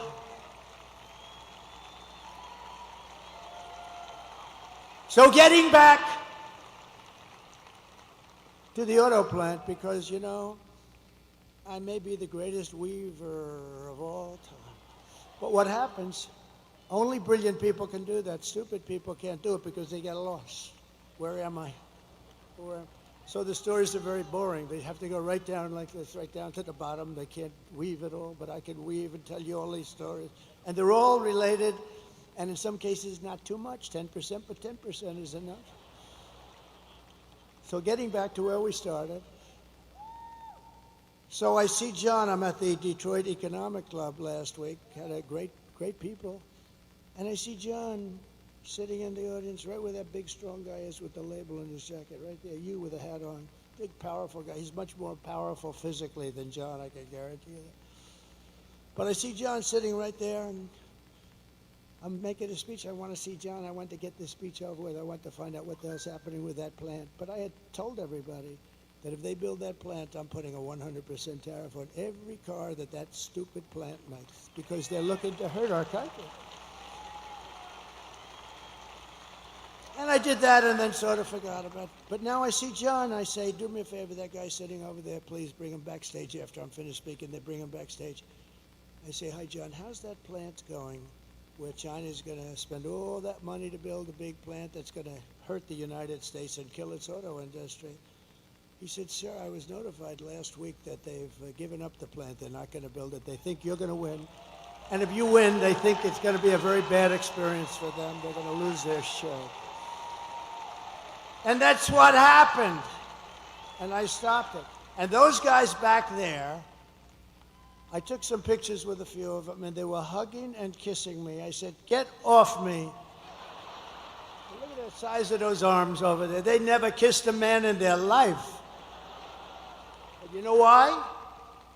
Because I put tariffs on China dumping steel in the United States, and every one of those guys is working now, right? And they're all working now, and their steel plants are open. And I was just starting. So they like Trump. The rank and file loves Trump. The other guys are sort of like, there's something strange going on. But I don't care. It doesn't matter. I don't want the other guys. I just want these guys. I'll tell you, the Teamsters supported Trump, 62%. And they have a great leader. They have a great leader in the Teamsters, right, Steve? Sean O'Brien is a great leader, but he just took a neutral, and I think that's good. But he took a neutral position. But they took a vote with the Teamsters, and the Teamsters voted for us, and the firemen voted for us. I mean, everybody's voting for us. And I like union, I like non-union, I like everything. Depends where you are, but the unions have been amazing. But the steel unions, they were all going to go out of business. If I didn't put those tariffs on, there wouldn't be one steel plant in this country open, and that's a business, right? And that's a business we need.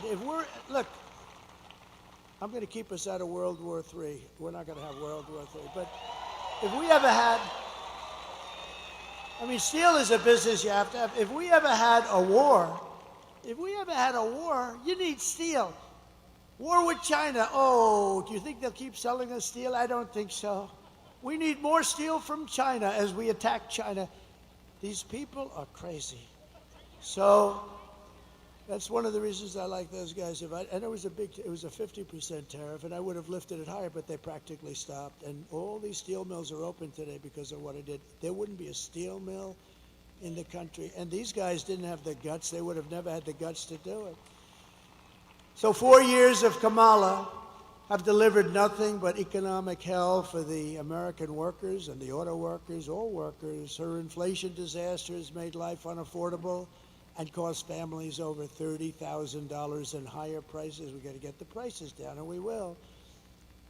when we bring the energy way down, the prices are going to come down. It's very simple. It's not that complicated. When they took over energy and they made it like they're going to close up everything, the prices of energy went up, and that drives it. It's so big, energy, it's so powerful. And we have more than any other country, but we don't use it.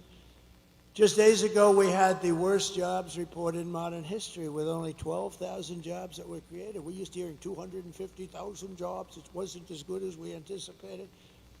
12,000 jobs. That's like Walmart. Think of it. No, Walmart deals in those numbers. This is a country.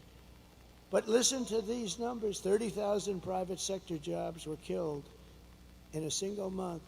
And most of the hiring is done by government jobs, so it's easy. You just tell the government to hire some more people to keep your numbers up.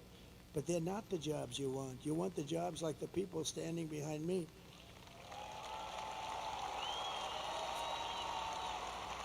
And listen, and nearly 100,000 manufacturing jobs were wiped out. And these are government numbers. These are not Trump numbers. This is not Trump. This is government. We get it right off the tabs. They were wiped out. 100 jobs, manufacturing jobs, were lost since the start of this year. 150,000 Americans joined the unemployment rolls in October. 150,000. And nearly 250,000 people dropped out of the labor force over a very short period of time. Just think, a few months ago, they had fraudulently claimed, these people are crooks, they had fraudulently claimed that they had 818,000 jobs created. And it was a fraud. And what happened is they wanted it because that was such a big number that it made the jobs picture not look great, frankly, because they're so far down. But it looked okay. It wasn't like a story. You know, they had a normal thing. So they created a fake 818,000 jobs, and they thought they'd be able to get away with it through the election. They wanted to get away with it right through the election and then announce a week after the election that they're going to revise the numbers. How would you like to be me? And that happened. When I heard this, I looked up, I said, thank you, God. Thank you very much. Because, you know, how would you like to be me and have a phony, well, I sort of had that the last time, in all fairness, with all the phony crap, but how would you like to be me and let's say I didn't win because the economy looked like it was doing okay, and then you see that they fraudulently put down almost 1 million jobs on the rolls, and then they announced that we're going to revise the numbers downward. But they also did something else, because they just revised past jobs report down by an estimated 112,000 fake jobs. So that's almost 1 million fake jobs, and the press doesn't want to write about it. But Megyn Kelly will write about it and talk about it, and others will, but they have to know about it. Meanwhile, 100% of the net jobs created in the United States of America has gone only to migrants. Migrants have occupied 100%. And these are depression-type numbers, and that's where we're heading if she's elected. That's where we're heading. If she's elected, this is a depression. This is a 1929, and there was nothing worse than that. This is in 1990s where it was not good, but fine. This is a 1929 where people were jumping off buildings. This is a 1929. It took 25 years to recover from that mess. And I always said, I said it before, the one president I don't want to be under any circumstances is Herbert Hoover. And that was done by bad tax policy simultaneously with lifting all sorts of other things that made it impossible for people. A lot of mistakes were made. But it took 20 to 25 years to recover. And I don't want that happening. And that's going to happen with her. She doesn't have a clue. She doesn't have a clue. And, you know, I just mentioned a name, but a woman who I saw the other night on television just ripped some poor idiot apart. Megyn Kelly is here, and she's doing... Come up. Come up here, Megyn. She ripped a guy apart.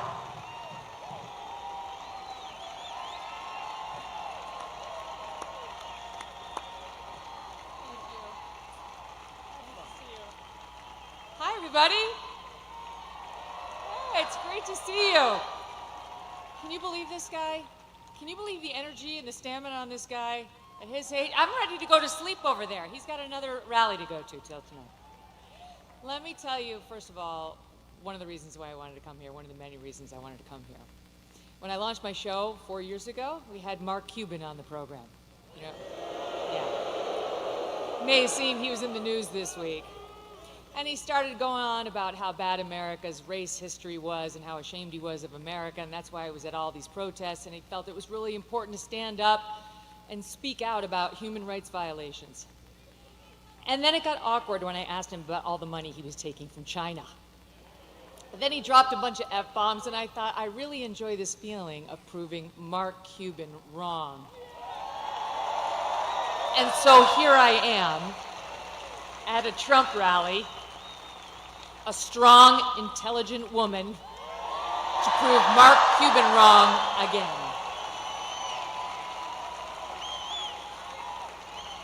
I won't take up much of your time, but I do want to tell you the main reasons I am voting for Donald Trump.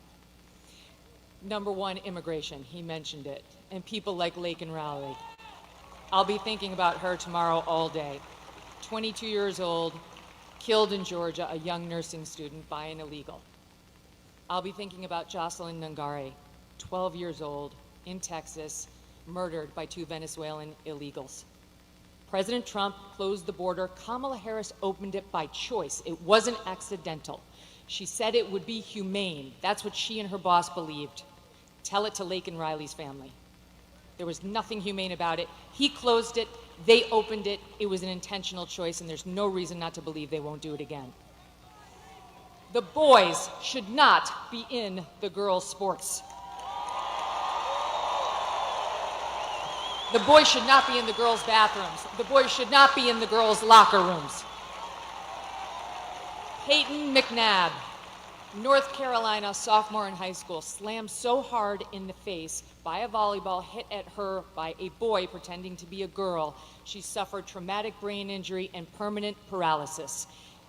Kamala Harris looks at her and says, be kind, suck it up. And that's what's right. Why do our girls have to face brain damage in order to be kind to boys who want to invade their sports? And by the way, they are going into the women's prisons. She changed the law in California to make sure the taxpayers would pay for their sex change operations. She was not just following the law, she changed the law. President Trump will stop it.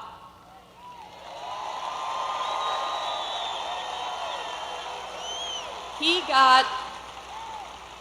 got mocked by the left for saying he would be a protector of women. He will be a protector of women, and it's why I'm voting for him. He will close the border. He will keep the boys out of girls' sports and where they don't belong. And you know what else? One more thing. He will look out for our boys, too. Our forgotten boys and our forgotten men. Guys like you. Guys like these guys who've got the calluses on their hands, who work for a living with the beards and the tats, who maybe have a beer after work and don't want to be judged by people like Oprah and Beyonce, who will never have to face the consequences of her disastrous economic policies. These guys will. He gets it. President Trump gets it. He will not look at our boys like they're second-class citizens. And ladies out there who want a bit of girl power in this election, let me tell you something.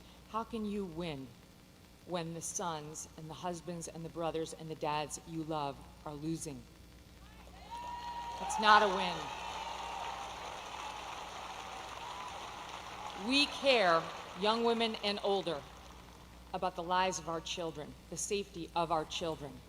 And we need not get so obsessed with what happens when they're in the womb that we forget about taking care of them once we're here and they're loved. Last point, what I don't want, what I don't think you want, is the left's version of masculinity. You see that ad they did about Trump voters trying to encourage women to lie to their husbands so that they could vote for her instead of Trump?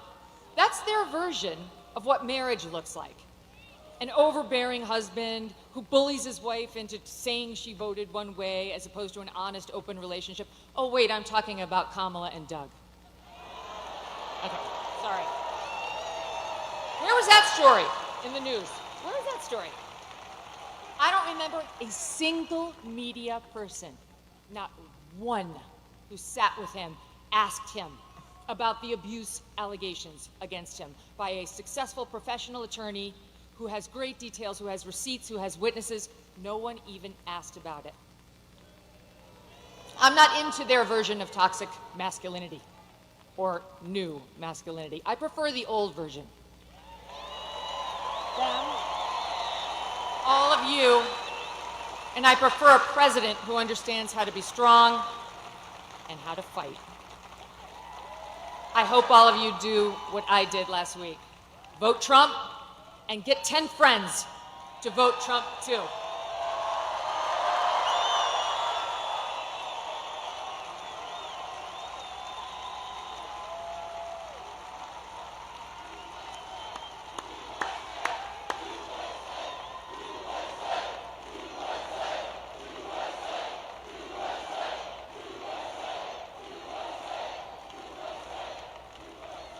Unbelievable. Thank you. Wow. Whoa. Oh, wow. I have some more big news, Megan. I'm just getting this right now. So somebody that's very, very respected asked me to do his show 2 weeks ago, and I said, why not? And to me, it's very big because he's the biggest there is, I guess, in that world by far. Somebody said the biggest beyond anybody in a long time. And his name is Joe Rogan, and he's never done this before.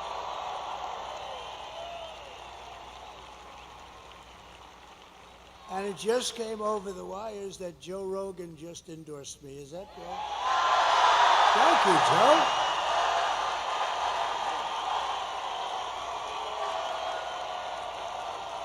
That's so nice.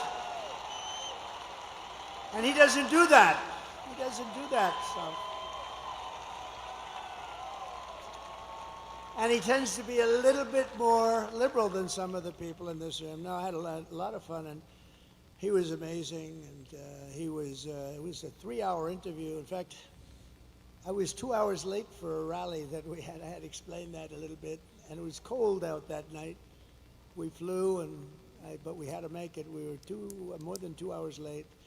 And they understood. I said, you know, I just was interviewed by a very interesting guy, and he just kept going on. They called it a long form, and it could have gone a lot longer, but he was great.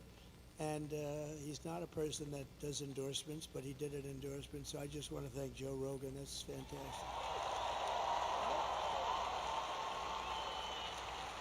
And Megan, thank you very much. That was something. That's really something. Also with us tonight is the man that I hope is going to be your next senator. He's a winner. He's tough. He's smart. He loves your state. He loves your Commonwealth, and he will take this Commonwealth to new heights. He's just a spectacular guy, Dave McCormick. And Dave, I think, stand up, Dave. I think you. I looked at a poll before, and I think you're doing very well. He's against a survivor. The guy is a survivor. He's a lousy senator, doesn't do a thing. Do you think he's talking about fracking? That guy talks about fracking. He's not letting fracking get it disturbed in any way, shape. We'll double up the fracking and the jobs and everything else. She's totally against. But everything in his life he's done has been successful. He was tremendously successful in college. He was a really good athlete. I don't think he was a wrestler, but I think the Penn State guys probably could have taken him. What do you think, huh? What do you think? I think maybe, but you never know, right? You never really know. There could be an upset in the making. But he's been successful at everything. He went to Wall Street, became one of the most important people on Wall Street. And I just want to say that I hope you vote for him. He's going to be a great, great senator. The Commonwealth will be happy. You'll view it as a terrific vote. And think of it, it's going to be tomorrow. It's going to be tomorrow. We have another man who's a great senator from Tennessee. I love Tennessee. You know why I love him? For a lot of reasons, but we won by 31% last time. We didn't have to do this late night stuff with Pennsylvania, but I think Pennsylvania, I think we're gonna have a big number in Pennsylvania too. But I want to thank you, Senator. Bill Haggerty, please. Thank you, Senator. Good-looking senator too. There's something about that. And you have tremendous. We have so many celebrities here. It's incredible. But Bill, thank you very much. Good. Mike Pompeo, please stand up. Mike. You lost all that weight. He's so thin now. Looks good. Thank you, Mike. I appreciate it very much. And we have members of Congress that are warriors. These guys have been fighting with me, or meaning fighting with me in the proper way, not the bad way. And they're incredible people. John Joyce, Mike Kelly, G.T. Thompson, Guy Reschenthaler. These are terrific people. And somebody told me that, Guy, you were a terrific wrestler. Is that true? I didn't hear that. So I'm never going to fight him. That's all. You know, when you hear that stuff, don't ever go against the odds, right? That's fantastic. I heard really good. Thank you very much, Guy. I appreciate it. Former Congresswoman and Democratic, and she was a good candidate too for President of the United States, Tulsi Gabbard, a woman of great common sense. A woman of great common sense. And she just switched over to the Republican Party, so that's good. She was a Democrat. Then she became an independent, and then she became, thank you very much. It's a great honor. She's a fantastic person. I always said, you know, I've watched her for a long time, and I'd say that's a woman of great common sense, because it's all about common sense. We could say conservative, it's common sense, and thank you very much. I appreciate it. A woman that we're very proud of. She started with us in the Oval Office in the White House. She became press secretary, and she then became the governor of Arkansas. Sarah Huckabee Sanders. Sarah, thank you. Beautiful, thank you. She's doing a good job, too. Oh, we have so many great people. So somebody that ran for president, and let me tell you, he was good, he was smart, he was so impressive to me, and he was, I watched the whole thing go on. They said, should you run? I said, listen, I got a 72-point lead over everybody. People want to hire a smart person, not a smart, to be president. When you're leading by 70 or 72 points, why should you go on a debate and have 12 people knock the hell out of you? Because eventually it's got to have a little impact.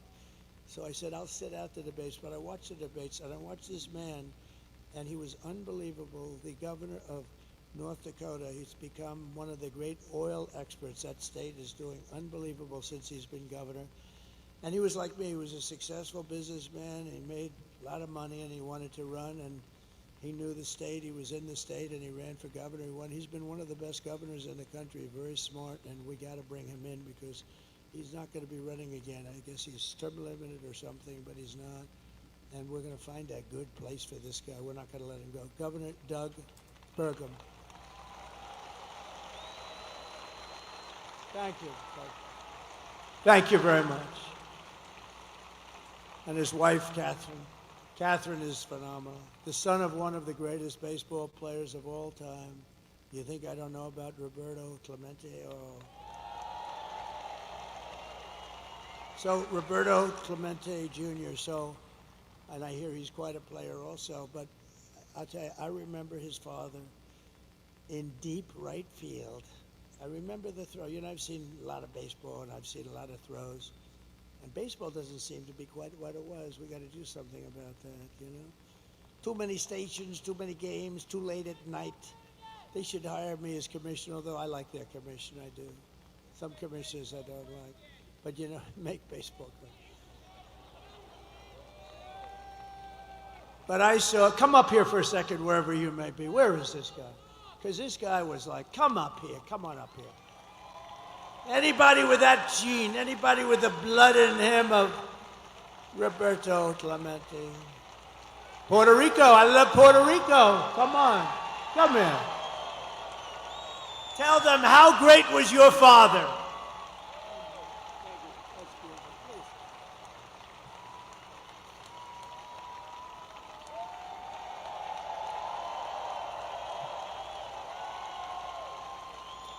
Hello, Pittsburgh.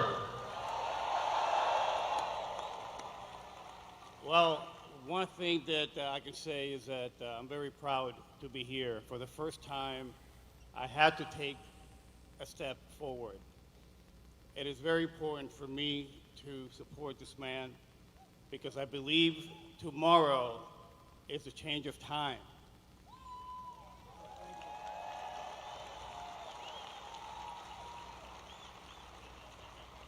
And to answer your question, to be able to talk about my father, the name Clemente, what it means is goodwill and unity.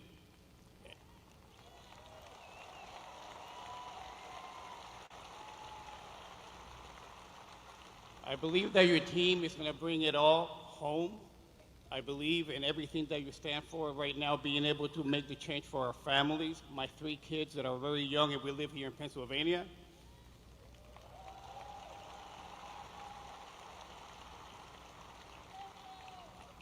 And I told this man that I commit myself to helping RFK Jr. with our kids and making America healthy again.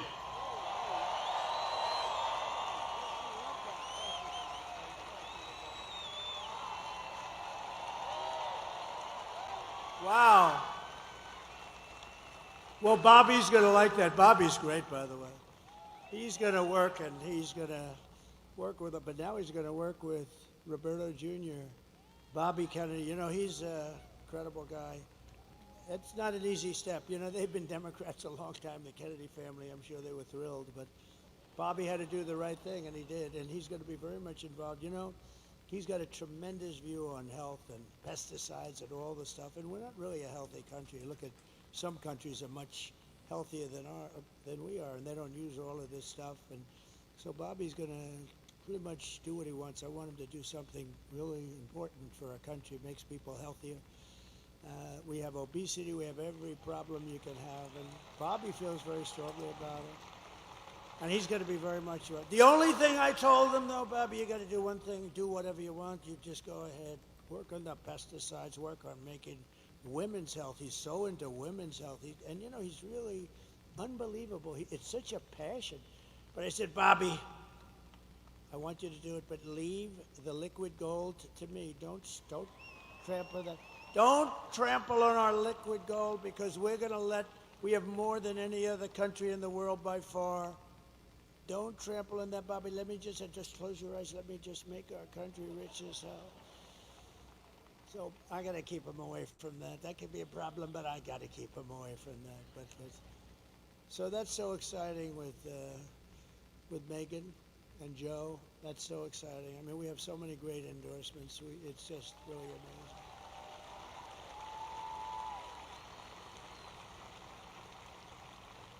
By the way, Roberto Clemente, you know, we all see a lot of plays, and you forget about them.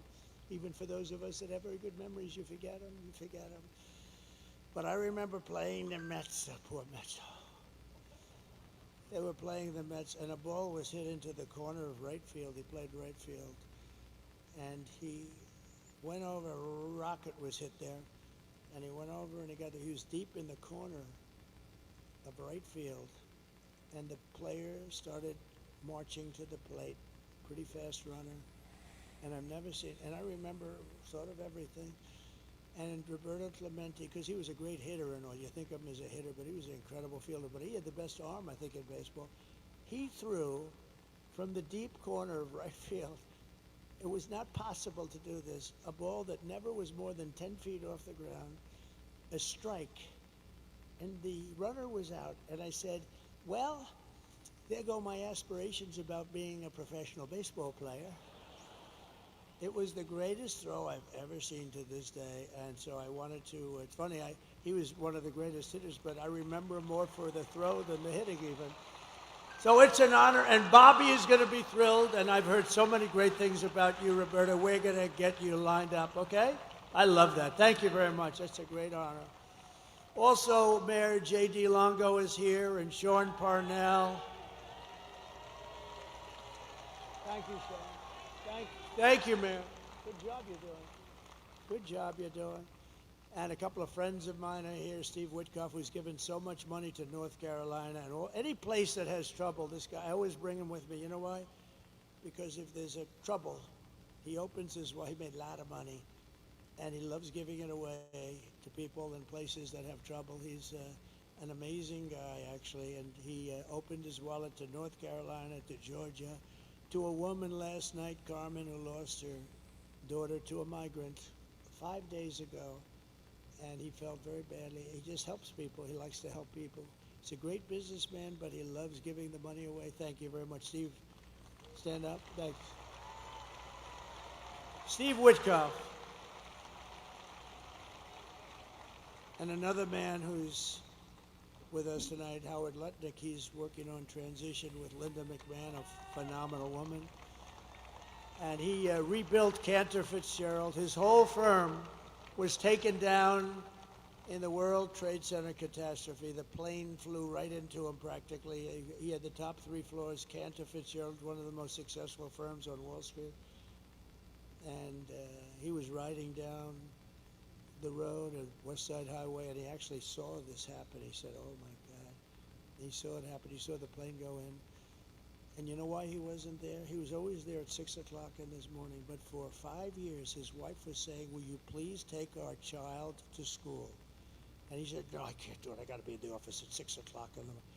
The one day he agreed to take his beautiful child to school, he was delayed for 2 hours getting down there because he's taken this kid who turned out to be great, because a long time ago, I said, when you look at that beautiful person that you produced, you thank that person. You thank that person every single day. But he wasn't in, probably the only day, might have been the only day in your life that you weren't in that building at 6 o'clock in the morning, right? But his brother was in the building, and hundreds of other people that worked for him. And his firm, outside of a few people in Europe, his firm was wiped out in 1 instant, 1 second it was wiped out. They were actually making phone calls to their families saying, we're stuck, we can't get out. All the fire exits were wiped out and the stairs were wiped out. You couldn't get out. They called their wives, they called, his brother was calling him and the wife. I mean, the whole story is crazy. And they all died, every one of them, and he had to rebuild. He wanted to rebuild, and he rebuilt the firm bigger, better, and stronger than it ever was. And he gave a big chunk of the firm for an extended period of time to the relatives, wives, and family of the people that were killed. Howard Lutnick. It's a great story, actually. That's a great story. He's a great guy. And just one other group is here because this is, we are all inclusive. And if you see what's going on up in a really incredible place, a part of the country that's very incredible, but it's under siege. It's under siege. It's happening in Detroit. It's happening in a lot of other places, but Michigan is really under siege because of what they're doing to the auto business. We're bringing it all back. You see that we're going to through a series of intelligent tariffs, no taxes, but intelligent tariffs. All those companies are going to be brought back. But we've gotten to know and really understand Muslims for Trump. How about that? Muslims for Trump. And it's become a big movement in Michigan, a beautiful movement. And you know what they want? They want peace. They really do. They don't want to be in wars. They're very smart. And it started off as a little thing, and it's grown and grown and grown. And now we have a much bigger vote than they do. Can you believe that? Because they said these people are stupid. All they want to do is, they didn't know what to do. Actually, they were in between, and she has no idea. She doesn't know where the hell she is. She can't. And they like me, and I like them. And let me just tell you, they want peace. They don't want to fight. And they're not involved in the terror and all the things that are going on. They're great people, and it's an honor for them. I don't know where they are, but Muslims for Trump, if you want to stand up, because this was a really great, thank you very much. Thank you. Thank you. And I think there'll be there's tremendous cohesion, and I think they may very well be responsible for the kind of numbers we're showing up in Michigan. Michigan is really looking good, just like Pennsylvania's looking good, just like Georgia's looking good, just like Wisconsin is looking good. North Carolina is looking really good. Arizona's looking great. Nevada's looking great. Where else is there? But you know, even Virginia, we had a great meeting. Glenn Youngkin, we had a tremendous crowd. You know, it's not a swing state, but we had a tremendous crowd in Virginia. I'm hearing New Hampshire, where, you know, these are states that aren't really in play in theory, but they're in play now. No, I think we're going to have a big day. But you have to go. Forget about the others. It doesn't matter. You have to go and work. We win this state, it's over. We win the Commonwealth. We're going to win the Commonwealth of Pennsylvania. And it's going to be over. So get out and vote. That's all I ask. In conclusion, with your vote tomorrow, we are going to fire Kamala. We're going to save America. We will cut your taxes, end inflation, slash your prices, raise your wages, and bring thousands and thousands of factories back to America and back to the Commonwealth of Pennsylvania. We will build American, we will buy American, and we will hire American. I will end the war in Ukraine. Would have never happened if I was president. I will stop the chaos in the Middle East, and I will prevent World War III from... You're very close to World War III. You're very close, and we have people that are not the right people to handle it. They are grossly incompetent. We will crush violent crime and give our police the support, protection, resources, and respect that they so dearly deserve. They know what's going on. They know everything. They know the names of the people that are coming into our country. They know everything about them. All we have to do is let them do their job. We will strengthen and modernize our military. I rebuilt it, but now a lot was given away to Afghanistan. Can you believe? They had a parade last week where they paraded our beautiful equipment down the middle of their boulevard. I don't like watching that. And we should have never let them have Bagram, the big air base that's a mile. That's just literally an hour away from China. We will build a missile defense shield over our country, all made in the USA, and a lot of it made in Pennsylvania. We will rebuild our cities, including our capital in Washington, D.C., making them safe, clean, and beautiful again. We will teach our children to love our country, to honor our history, and to always respect our great American flag. I will get critical race theory and transgender insanity the hell out of our schools. And we will keep men out of women's sports. I will defend religious liberty, I will restore free speech, and I will defend the right to keep and bear arms. Your Second Amendment, your beautiful Second Amendment, which happens to be under siege, and for 4 years it was fine. After years of building up foreign nations, defending foreign borders, and protecting foreign lands, we are finally going to build up our country, defend our borders, and protect our citizens and our land. And we will stop illegal immigration once and for all. We will not be invaded. We will not be occupied. We will not be overrun. We will not be conquered. We will be a free and proud nation once again, and it will be soon. Everyone will prosper, every family will thrive, and every day will be filled with opportunity and hope and the American dream. But for that to happen, we must defeat Kamala Harris and stop her radical left agenda, which is a landslide that is too big to rig. We're going to have too big to rig. So you need to get out immediately. You have to get out tomorrow. You have to get out tomorrow and vote. For the past 9 years, we have been fighting against the most sinister and corrupt forces on earth. They're the most sinister. With your vote in this election, you can show them once and for all that the nation does not belong to them. This nation belongs to you. It belongs to you.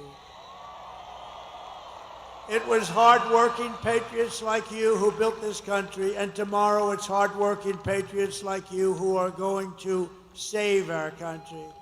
After all we have been through together, we stand on the verge of the 4 greatest years in American history. With your help, we will restore America's promise that we will bring back, we will take it back, we'll do whatever we have to do, the nation that we love. We love this nation. I mean, I'm doing this. I could be in the most beautiful beaches in the world getting whacked by saltwater waves with sharks in it, by the way. I don't like it. I'd rather be here. I want to be right here in Pittsburgh.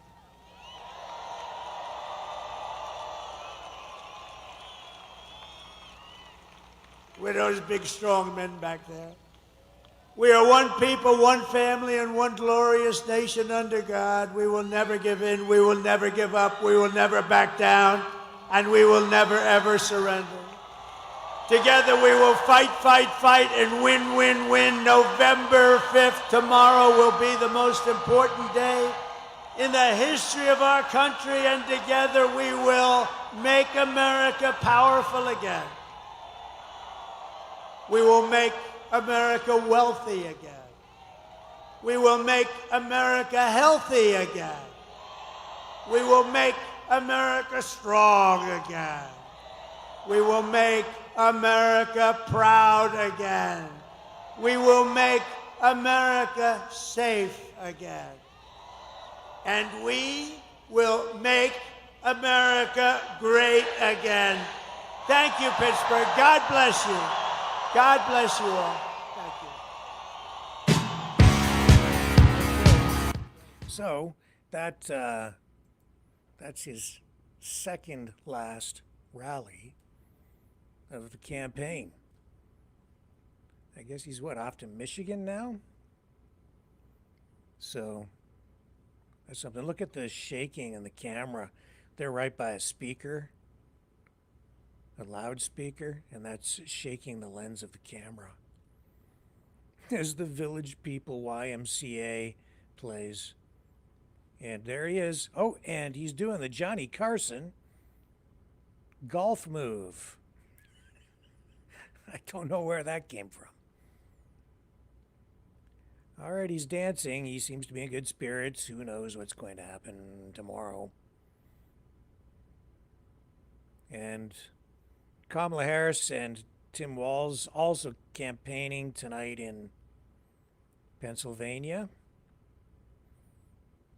You heard Trump say it. If he wins there, he wins it all. And I guess it goes the other way, too. So if Harris takes Pennsylvania, she would win it all. It seems to be the state they've been focused on most. It's really coming down to that. The point being, it's very, very, very, very close, I would say. Some people calling for or predicting a landslide, but I don't think so. It's going to be a nail-biter. Down the stairs he goes. Let's see what's going on here with the Harris campaign. Where are we at? Is she on stage? I think so.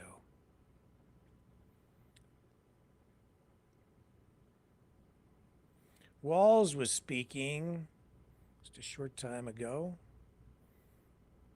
Okay, I see. Here we go.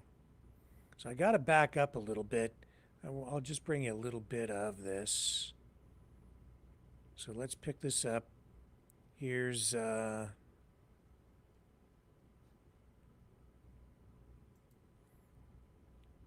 Harris coming up.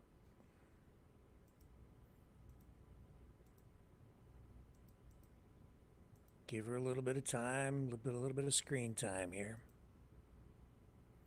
Here she comes. Just like the WWE of politics. First Trump, then Harris. Let me get this cued. Here we go. She's also in Pittsburgh tonight. Hi.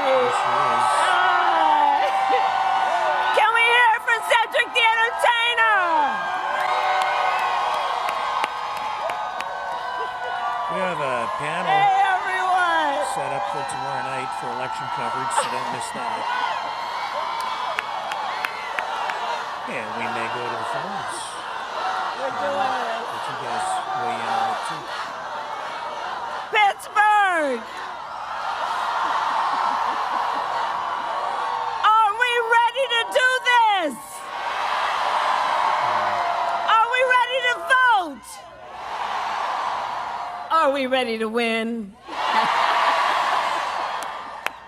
Oh, it is good to be here tonight with all these leaders. I thank you all so very much. I want to thank Representatives Lee, DeLuzio. Let's send them back to the U.S. House of Representatives. Please send Bob Casey back to the United States Senate. And I thank everyone for being here and taking the time out of your busy lives to be here this evening. I love you back. I love you back. I love you back. All right, so Pittsburgh, this is it. Tomorrow is Election Day. Tomorrow is Election Day.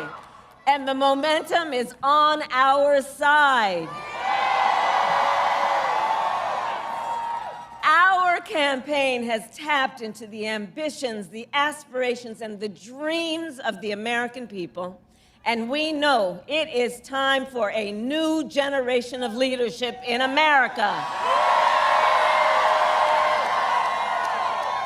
And I am ready to offer that leadership as the next President of the United States.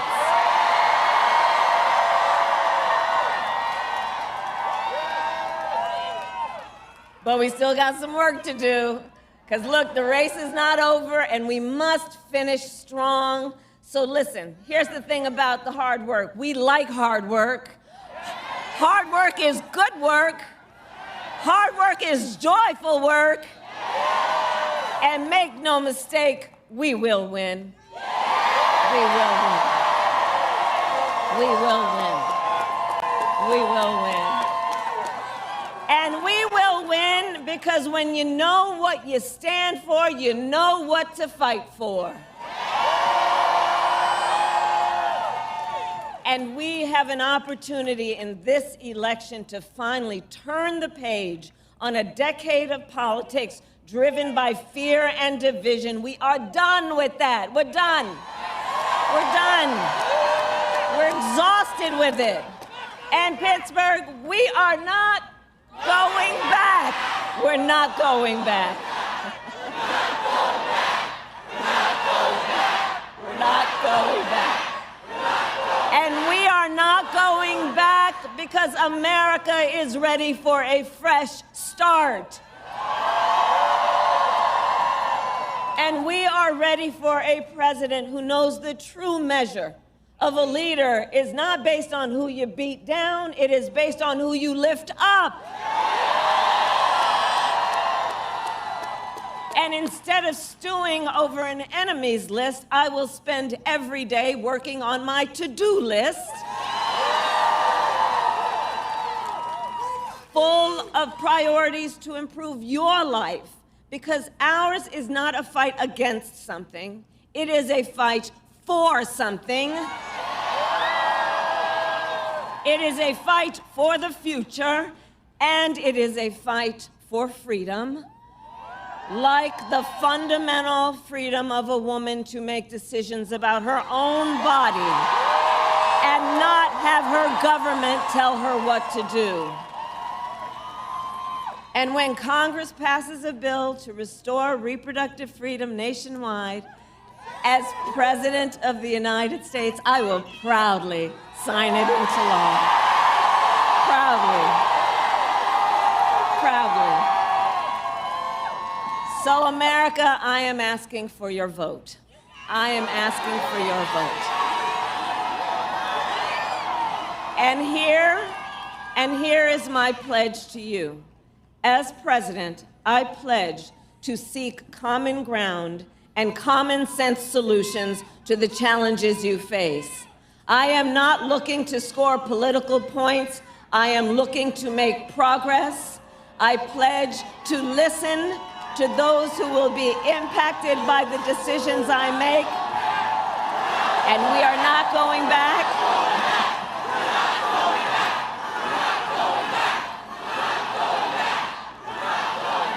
And here's the thing, guys. We are fighting for a democracy. We are fighting for a democracy. And in a democracy, true leadership understands that the leader listens to the experts and listens to people who disagree with them. I will listen to people who disagree with me because I do not believe that people who disagree with me are the enemy. In fact, I will give them a seat at the table. That is what real leaders do. That is what strong leaders do. And I pledge to always put country above party and self, and to be a president for all Americans.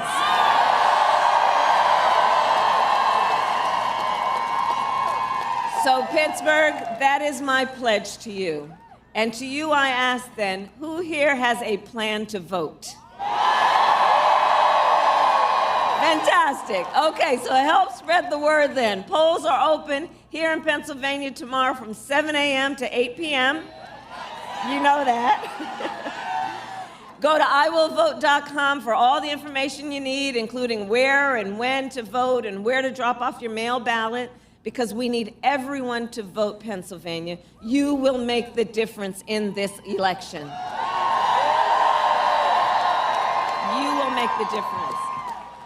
And friends, listen, we are all here together because we love our country. We love our country, and when you love something, you fight for it. And I do believe it is one of the highest forms of patriotism. I love you back. Love you back. And one of the highest forms of our love of our country is to then fight for the ideals of our country and to fight to realize the promise of America.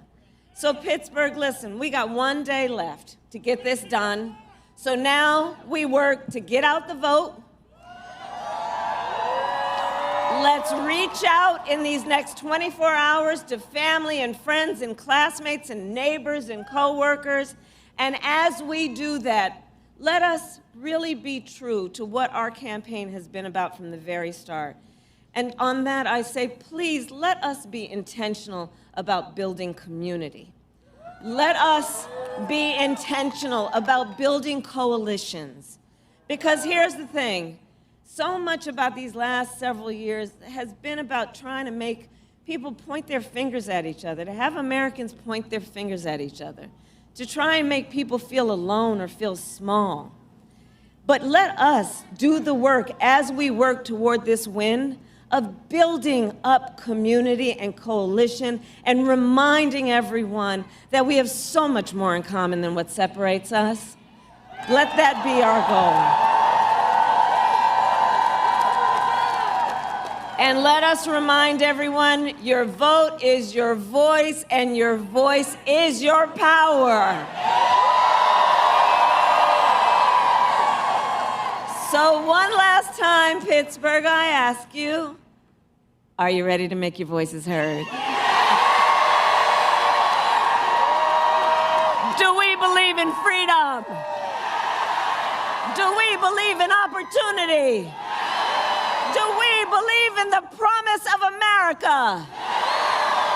And are we ready to fight for it? And when we fight, we win. God bless you, and God bless the United States of America. God bless you. Freedom, freedom, I can't move. Freedom, cut me loose. Freedom, freedom, where are you? 'Cause I need freedom too. Way shorter. And just stayed on script, basically right off the prompter. Did her bit and wrapped it up. She's been playing a totally different game than Trump in these last days, really on a cautious path. Trump more freewheeling. Also repeating, you know, this a lot of the same stuff, mostly the same stuff, but also ad-libbing more. He's always done that, but Harris very, very tight. Just deliver the message, stay on message, stay on point, repeat, rinse and repeat, rinse and repeat. That's been the formula. And seems to be more or less kind of working insofar as I think she has gained a lot of ground coming out of the gate midway through the election cycle, taking over from Biden and launching essentially a whole new campaign from scratch, sort of. And there it is. Relying a lot on star power, as Donald Trump mentioned. And you see, the performers coming out on stage, the celebrities working the crowd. That's one of the reasons she's getting the numbers out to the rallies. It isn't just her. It is the celebrities, the stars. The question is, does that translate into actual votes and support? The polls would suggest that it's neck and neck. But the truth will soon be revealed, I guess, assuming the votes are counted properly and these allegations of rigging and voter fraud don't bear out. But this kind of talk is also what leaves everything in a state of instability. It's a real concern for a lot of people, and me included. I'm worried about what we're going to get either way. Trump wins, I think it's guaranteed you're going to have massive protests and probably 4 years of the Democrats doing everything they can to block him again through lawfare, through politics, using every means at their disposal. If Trump loses, if Harris wins, I think you'll see these allegations of voter fraud ramped up.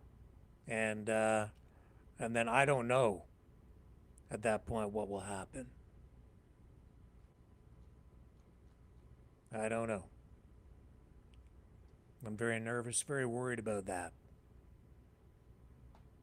But hope for the best. Pray for peace. It's about all we can do at this point. Yeah, so getting down here near the bottom of the hour. What else is going on? Well, as a result of all of that, we have a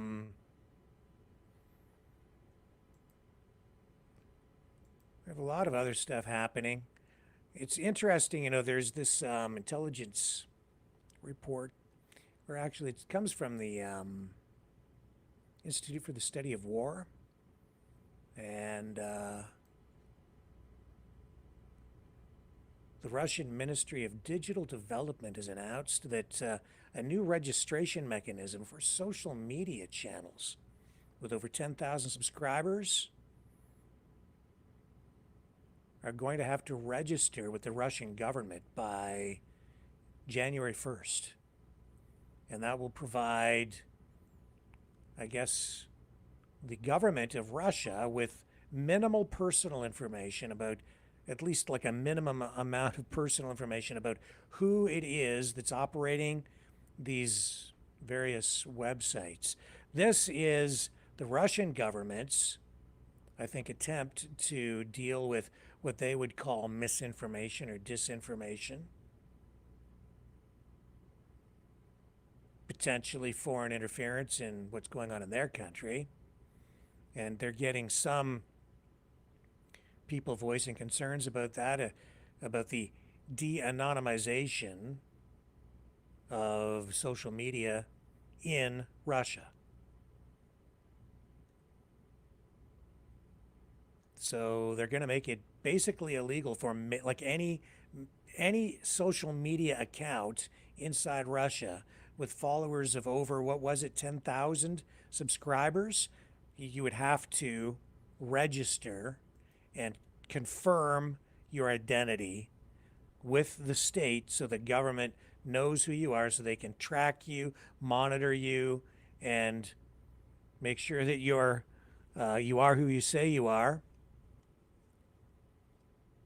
And then from that, of course, you have the state exerting in Russia a degree of censorship and monitoring. So Big Brother in Russia is going to be watching. So that's a real thing that's happening. January 1st, the deadline. While that's going on, we are seeing, this was an interesting article that I came across on Spy Talk. Headline is Moscow's November 5th aim, which is tomorrow, clog voter lines and incite violence around polling stations. This is what the headline reads anyway. Let me see if I've got you. Here it is here. Let me show you the article.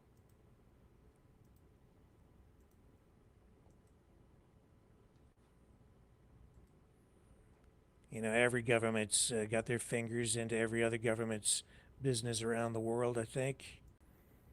So this is what we're told from intelligence reports and this media report in a specialty publication, Spy Talk, says as U.S. election nears, U.S. intelligence and law enforcement agencies are ramping up warnings about Russia's increasingly sophisticated disinformation operations, which now include the use of AI-generated fake videos. Among the most concerning operations is Storm 1516 or 1516, a Russian disinformation network seen as the successor to the notorious Internet Research Agency, IRA, which famously interfered in the 2016 election, it says. If you think that Russia's not interfering or these other countries aren't trying to interfere, you are naive. Every government is doing this stuff. Recent analysis reveals that Storm 1516, a network producing staged videos and deepfakes that echo Kremlin narratives, is closely connected to another organization, Russian Foundation to Battle Injustice. Yes, I'm familiar with them. Yes, that's a real thing. And make no mistake, IRA, Storm 1516, and the Russian Foundation to Battle Injustice are fronts for Russia's intelligence services. Unlike the IRA, Storm 1516 employs a more advanced strategy leveraging fake news outlets and influential social media figures to spread divisive content masked as legitimate news. In recent months, the operation has focused on inflammatory content targeting Vice President Kamala Harris and her running mate Tim Walz with the aim of propping up Donald Trump. Anyway, the article continues. You get the idea. It's happening. It's happening. And Vladimir Putin, even during the BRICS summit, came right out and said, which is actually contradicting what he said previously about 2 weeks ago, but he came right out and said that because Trump wants to end the war in Ukraine, he wants Trump to win. He came right out and said he supports Donald Trump. But 2 weeks ago, he said he supports Kamala Harris. Or not that he supports Kamala Harris, but he wanted Harris to win, I think is what it was. Anyway, even just by talking about it, he's manipulating public opinion, both in the United States and abroad. So that's meddling in its own way. Definitely. Oh, politics, it's a nasty thing. Very nasty thing. Yeah, here's another article about fake videos from Russian propagandists aimed to raise tensions ahead of Election Day. No doubt about it. No doubt about that. Of course it's happening. Duh. What else do we have happening? All this stuff with these, here's Trudeau. You're going to love this. I'll run this one for you. Trudeau's all set for flu season. He went down and got his shot-a-rooney today. Got the thingy in the arm. The Kool-Aid injection. Here he is. Let me show you. Oh my goodness, the internet's so sluggish here suddenly.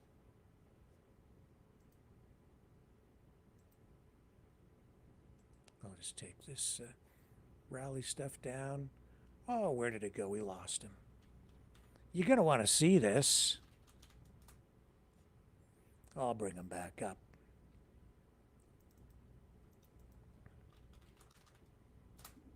It was interesting to see Trump, too, say that Joe Rogan had endorsed him.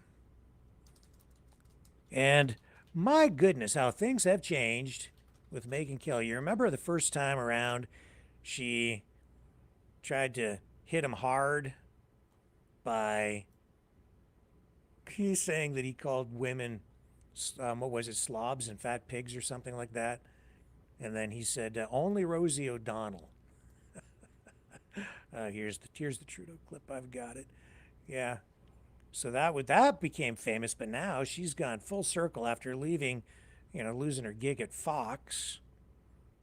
Now, where is she? She's at a Trump rally saying she's going to vote for the guy when she was trying to hit him hard during that debate. Or that wasn't a debate. Well, it was a debate. It was the all the candidates on the stage. And she hit him with that, and he sideswiped her. Now they're best of friends. Isn't politics strange? Really does make for strange bedfellows, doesn't it? Okay, here's Trudeau getting his shot of Rooney.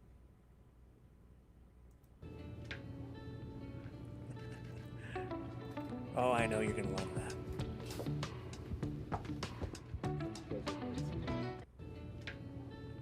There he is.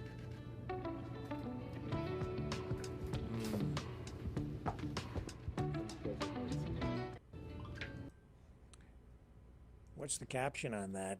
He says, it's that time of year. Take a couple of minutes, get your flu shot and your COVID-19 booster while you're at it. Yeah, it is that time of year. I'm good. And then there was all this controversy. Well, not so much controversy, concern surrounding this weekend confrontation, rally, melee, brawl that happened in Brampton, Ontario, here in Canada, for our U.S. viewers. And what was that all about? It was Khalistani protesters, Khalistani separatists, right, squaring off against Hindus. Well, let me see if I can find you the video of that.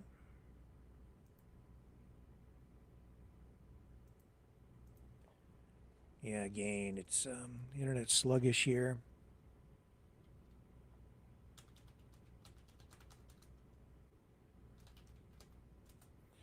I'll get it for you. Yep, here we go.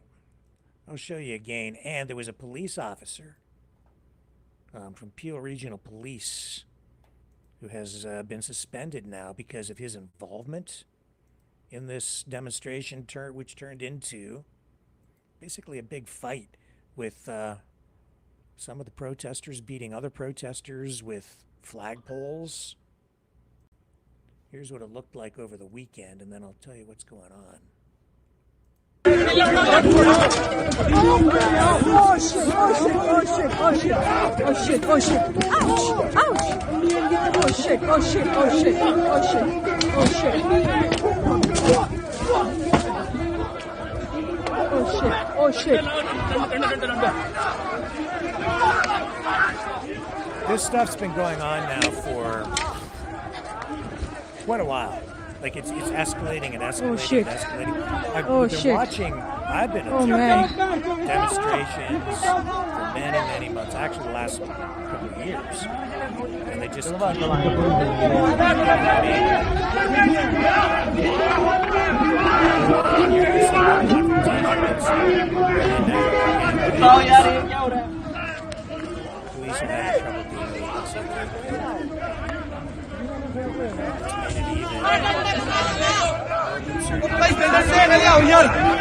Oh my God, they are entering in the temple. Oh my God, they are entering the temple. They are so violent.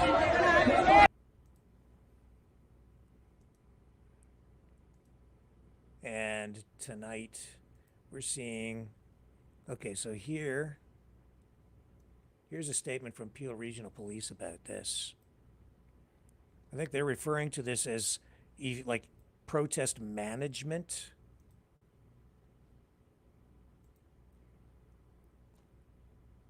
Let's see what we got here. Yeah, here it is. Oh my goodness. There, now I've got it up on the screen. Here's the police statement. Earlier today, Peel Regional Police were present at a demonstration held at a place of worship in Brampton. The event was subsequently relocated to 2 different locations within the city of Mississauga. As a result of these demonstrations, 3 individuals have been arrested and criminally charged for their actions. Several acts of unlawfulness continue to be actively investigated by our 21 Division Criminal Investigation Bureau, along with 12 Division Criminal Investigation Bureau.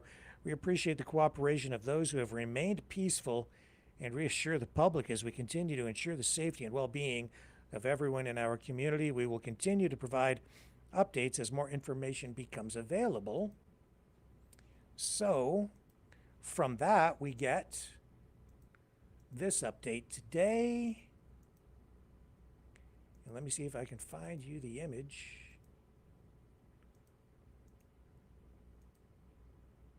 I believe it'll be right in here somewhere. Yes, sir, I've got it. Okay, bring it over. We also have the statement from Modi.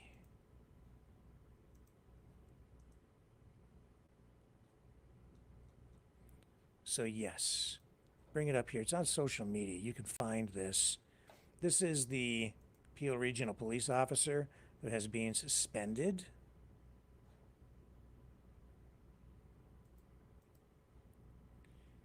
And there is video of him at the event, or demonstration, or brawl.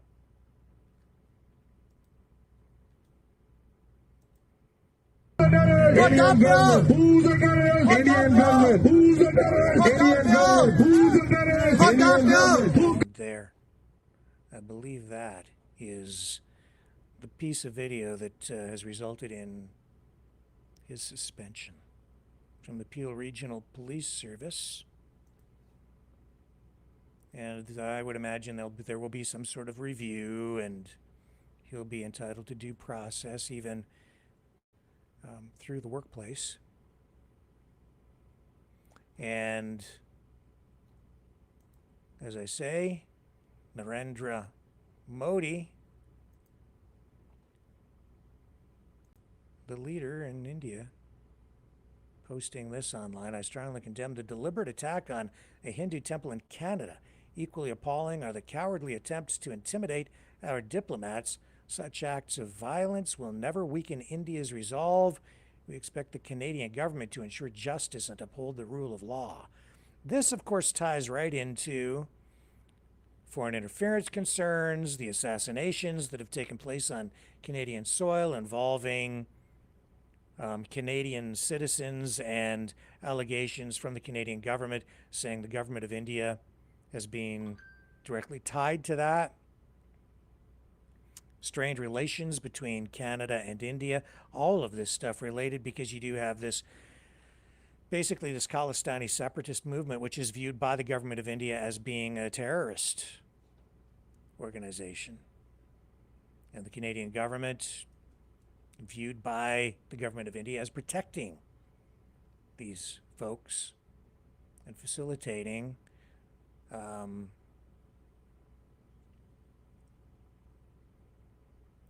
facilitating the, I guess, the resistance or the opposition or the rebellion, if you will. The separatist movement is essentially what it comes down to. I don't know if any of those phrases are quite accurate, other than it's a separatist movement. And the Canadian government is viewed by India as sort of protecting and maybe even fostering it. By protecting people on Canadian soil who have dual citizenship. A little more complicated than that, but that is sort of it in a nutshell, in a very simplistic way. Simplistic explanation for all of that. So what else do we have for you here tonight? Gonna have a Back to the Future thing to talk about here in just a moment. So you're not gonna want to miss that. It's a special treat. And yeah, I think we're kind of just about at that point. So Joseph, our friend Joseph Lenard from the Motor City in Detroit, sent me information today about plans for, apparently, their desire for a new Back to the Future movie. So you stay with me, and when we come back, I'm going to share that with you on the other side of this. He's a fighter. He's a survivor. President Trump, defiant, strong. He is determined to make America great again. Pay tribute to the 45th President of the United States with this collectible t-shirt from the Maverick News Memorable Moments collection. Even a would-be assassin's bullet could not stop him. Instead, he emerged with his fist in the air ready to fight for freedom. Get your Trump Fighting for Freedom t-shirt with any donation of $30 or more to Maverick News. There are 2 iconic artistic designs to choose from, but there is only one way to get these. Donate at freedomreporters.com. Support free speech, free media. Support Maverick News. Call 1-866-248-1490 or order online at supergeeks.tv.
Maverick News. The world is watching.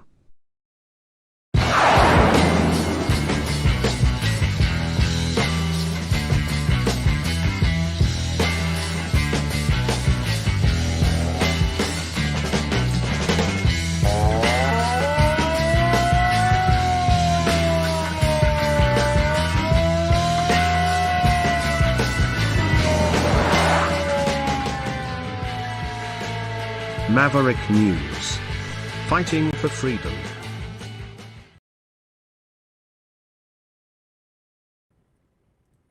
Okay, I need just a moment longer here.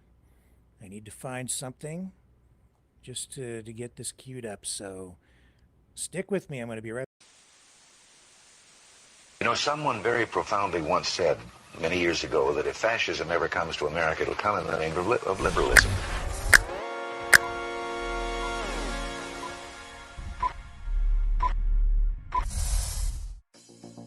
Well, I think it's time we ask ourselves if we still know the freedoms that were intended for us by the Founding Fathers. If we lose freedom here, there's no place to escape to. This is the last stand on Earth. The entire world is watching. Every dictator, every crazy dictator in the world is watching.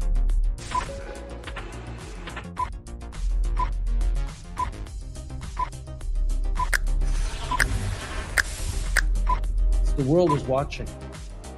On TV, the entire world is watching. On social media. But the entire world is watching, and yes, they are seeing what we have apparently bravely been willing to say that others are thinking. Stand for freedom. Literally stand for freedom. Let's get this done. The entire world is watching. We're at war with the most dangerous enemy that has ever faced mankind in his long climb from the swamp to the stars. Maverick News. Maverick News. Maverick News. Let me have more control of my own destiny. The world is watching.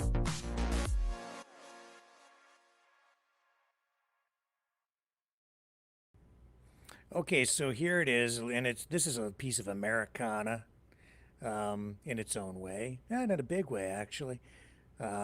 This is what Joseph sent me, and I love this stuff. Academy Award-winning director Robert Zemeckis has revealed he is interested in making a new Back to the Future movie, though it would have a major twist, it says here, and this is on Screen Rant, and it says here that it would have a major twist. Zemeckis helmed all three movies in the Back to the Future trilogy, which premiered between 85 and 90, following the continued adventures of mad scientist Doc Brown. The trilogy was a massive success, cumulatively earning more than $950 million at the box office. The Zemeckis has previously stated that he has no interest in helming a fourth installment in the franchise, but then he was on Happy, Sad, Confused podcast to promote his new film here, and Zemeckis was asked if there was anything that he'd like to tackle before he retires, such as a genre that he hadn't worked in before or an actor that he hadn't worked with yet, and he responded by saying he would like to produce Back to the Future, the musical, as a feature film, not unlike the filmed version of the Broadway production adapting Mel Brooks' The Producers, which was a fantastic movie.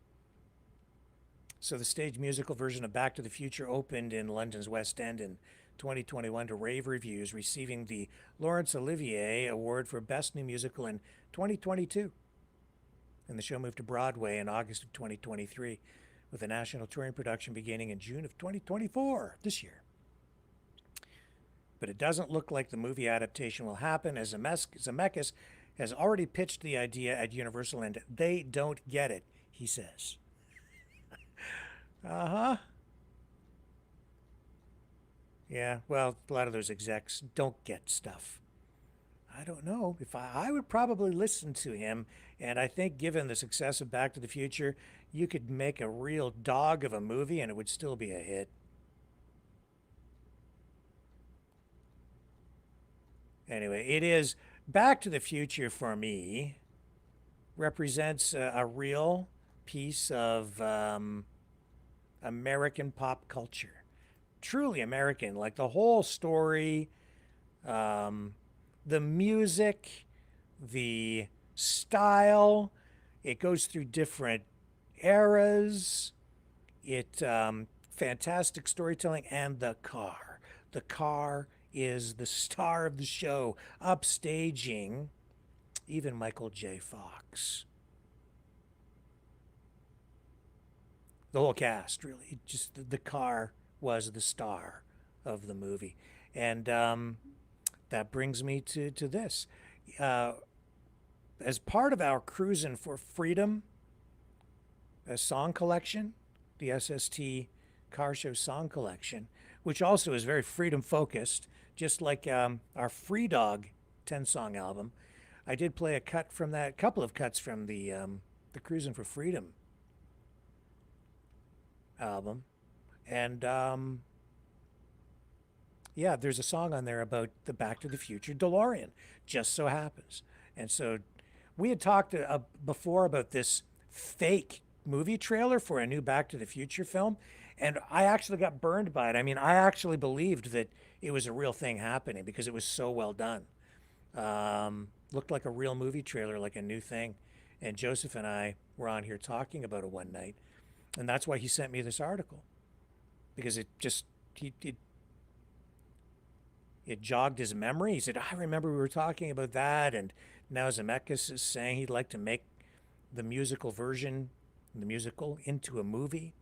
And, well, I've got this song by Maverick and the News Brothers that I'm going to share with you here tonight. Now, that being said, If anybody donates $10 or more, I will send you the whole 10-song album, the whole 10-song Cruisin' collection, Cruisin' for Freedom, with all songs about patriotism, American muscle, Americana, you know, and you can support the program by donating at freedomreporters.com. $10 or more, and I'll send you the album as a digital download, because I'll have your email address when you donate at freedomreporters.com. $30 or more, I'll send you a t-shirt and the album. $45 or more, you get a polo shirt with the embroidered logo. $60 or more, and I can send you a hoodie with the Maverick logo on it as well. So just let me know what size you need if you do donate, and I'd be happy to ship that out to you. And you'll get the 10-song Cruisin' for Freedom collection tonight as a digital download. And with that, I will leave you with Magic 88. That's the name of this song. I wrote all the lyrics, and I think it's a lot of fun, just like a lot of the other songs, like all the other songs that we've produced here as Maverick and the News Brothers, using a variety of digital tools and a little bit of guitar playing. Produced it all right here. This is an original. I hope you like it as much as I do. I love this song, love you guys, and we will be back tomorrow night, 7 p.m. Eastern, with our special election coverage, and we do have a panel of people that will be joining me for tomorrow night's election coverage. So I hope you can all make it and join us for live coverage of the U.S. presidential election tomorrow, right here on the Maverick News Channel. See you then on the flip side.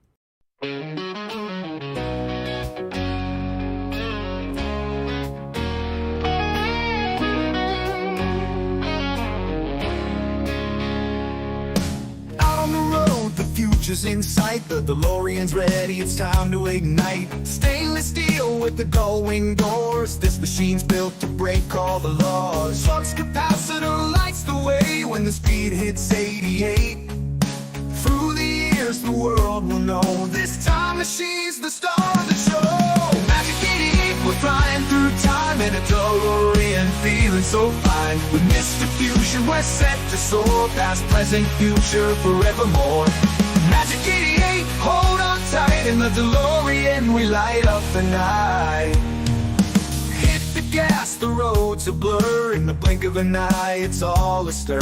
Lightning bolts power up the ride, with Mr. Fusion charged up inside. Fueling the future with scraps in hand, turning trash into power, that's the plan. From Hill Valley to the stars above, the DeLorean's ride is the one we love. Magic 88, we're flying through time in a DeLorean, feeling so fine. With Mr. Fusion we're set to soar, past, present, future, forevermore.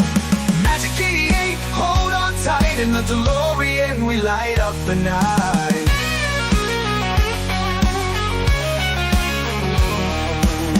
Great Scott, we're on the move in that DeLorean, we found the groove. From Pat's Wild Ride to Marty's Scream, this car's the heart of the dream. Movie magic shining bright, DeLorean's wings ready for flight. Through history it stole the show, now forever it's the car we know.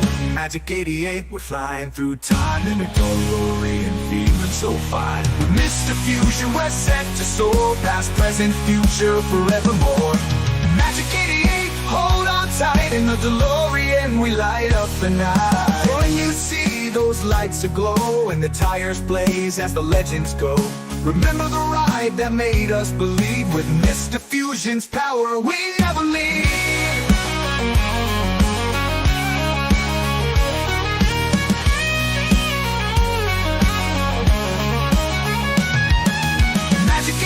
We're flying through time in a DeLorean, feeling so fine. With Mr. Fusion we're set to soar, past, present, future, forevermore. Magic 88, hold on tight, in the DeLorean we light up the night.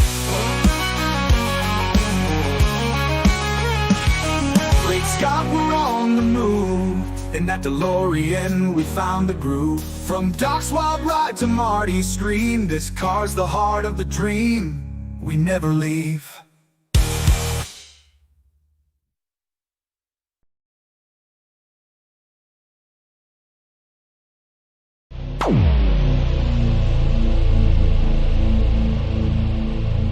This has been a Maverick Multimedia production.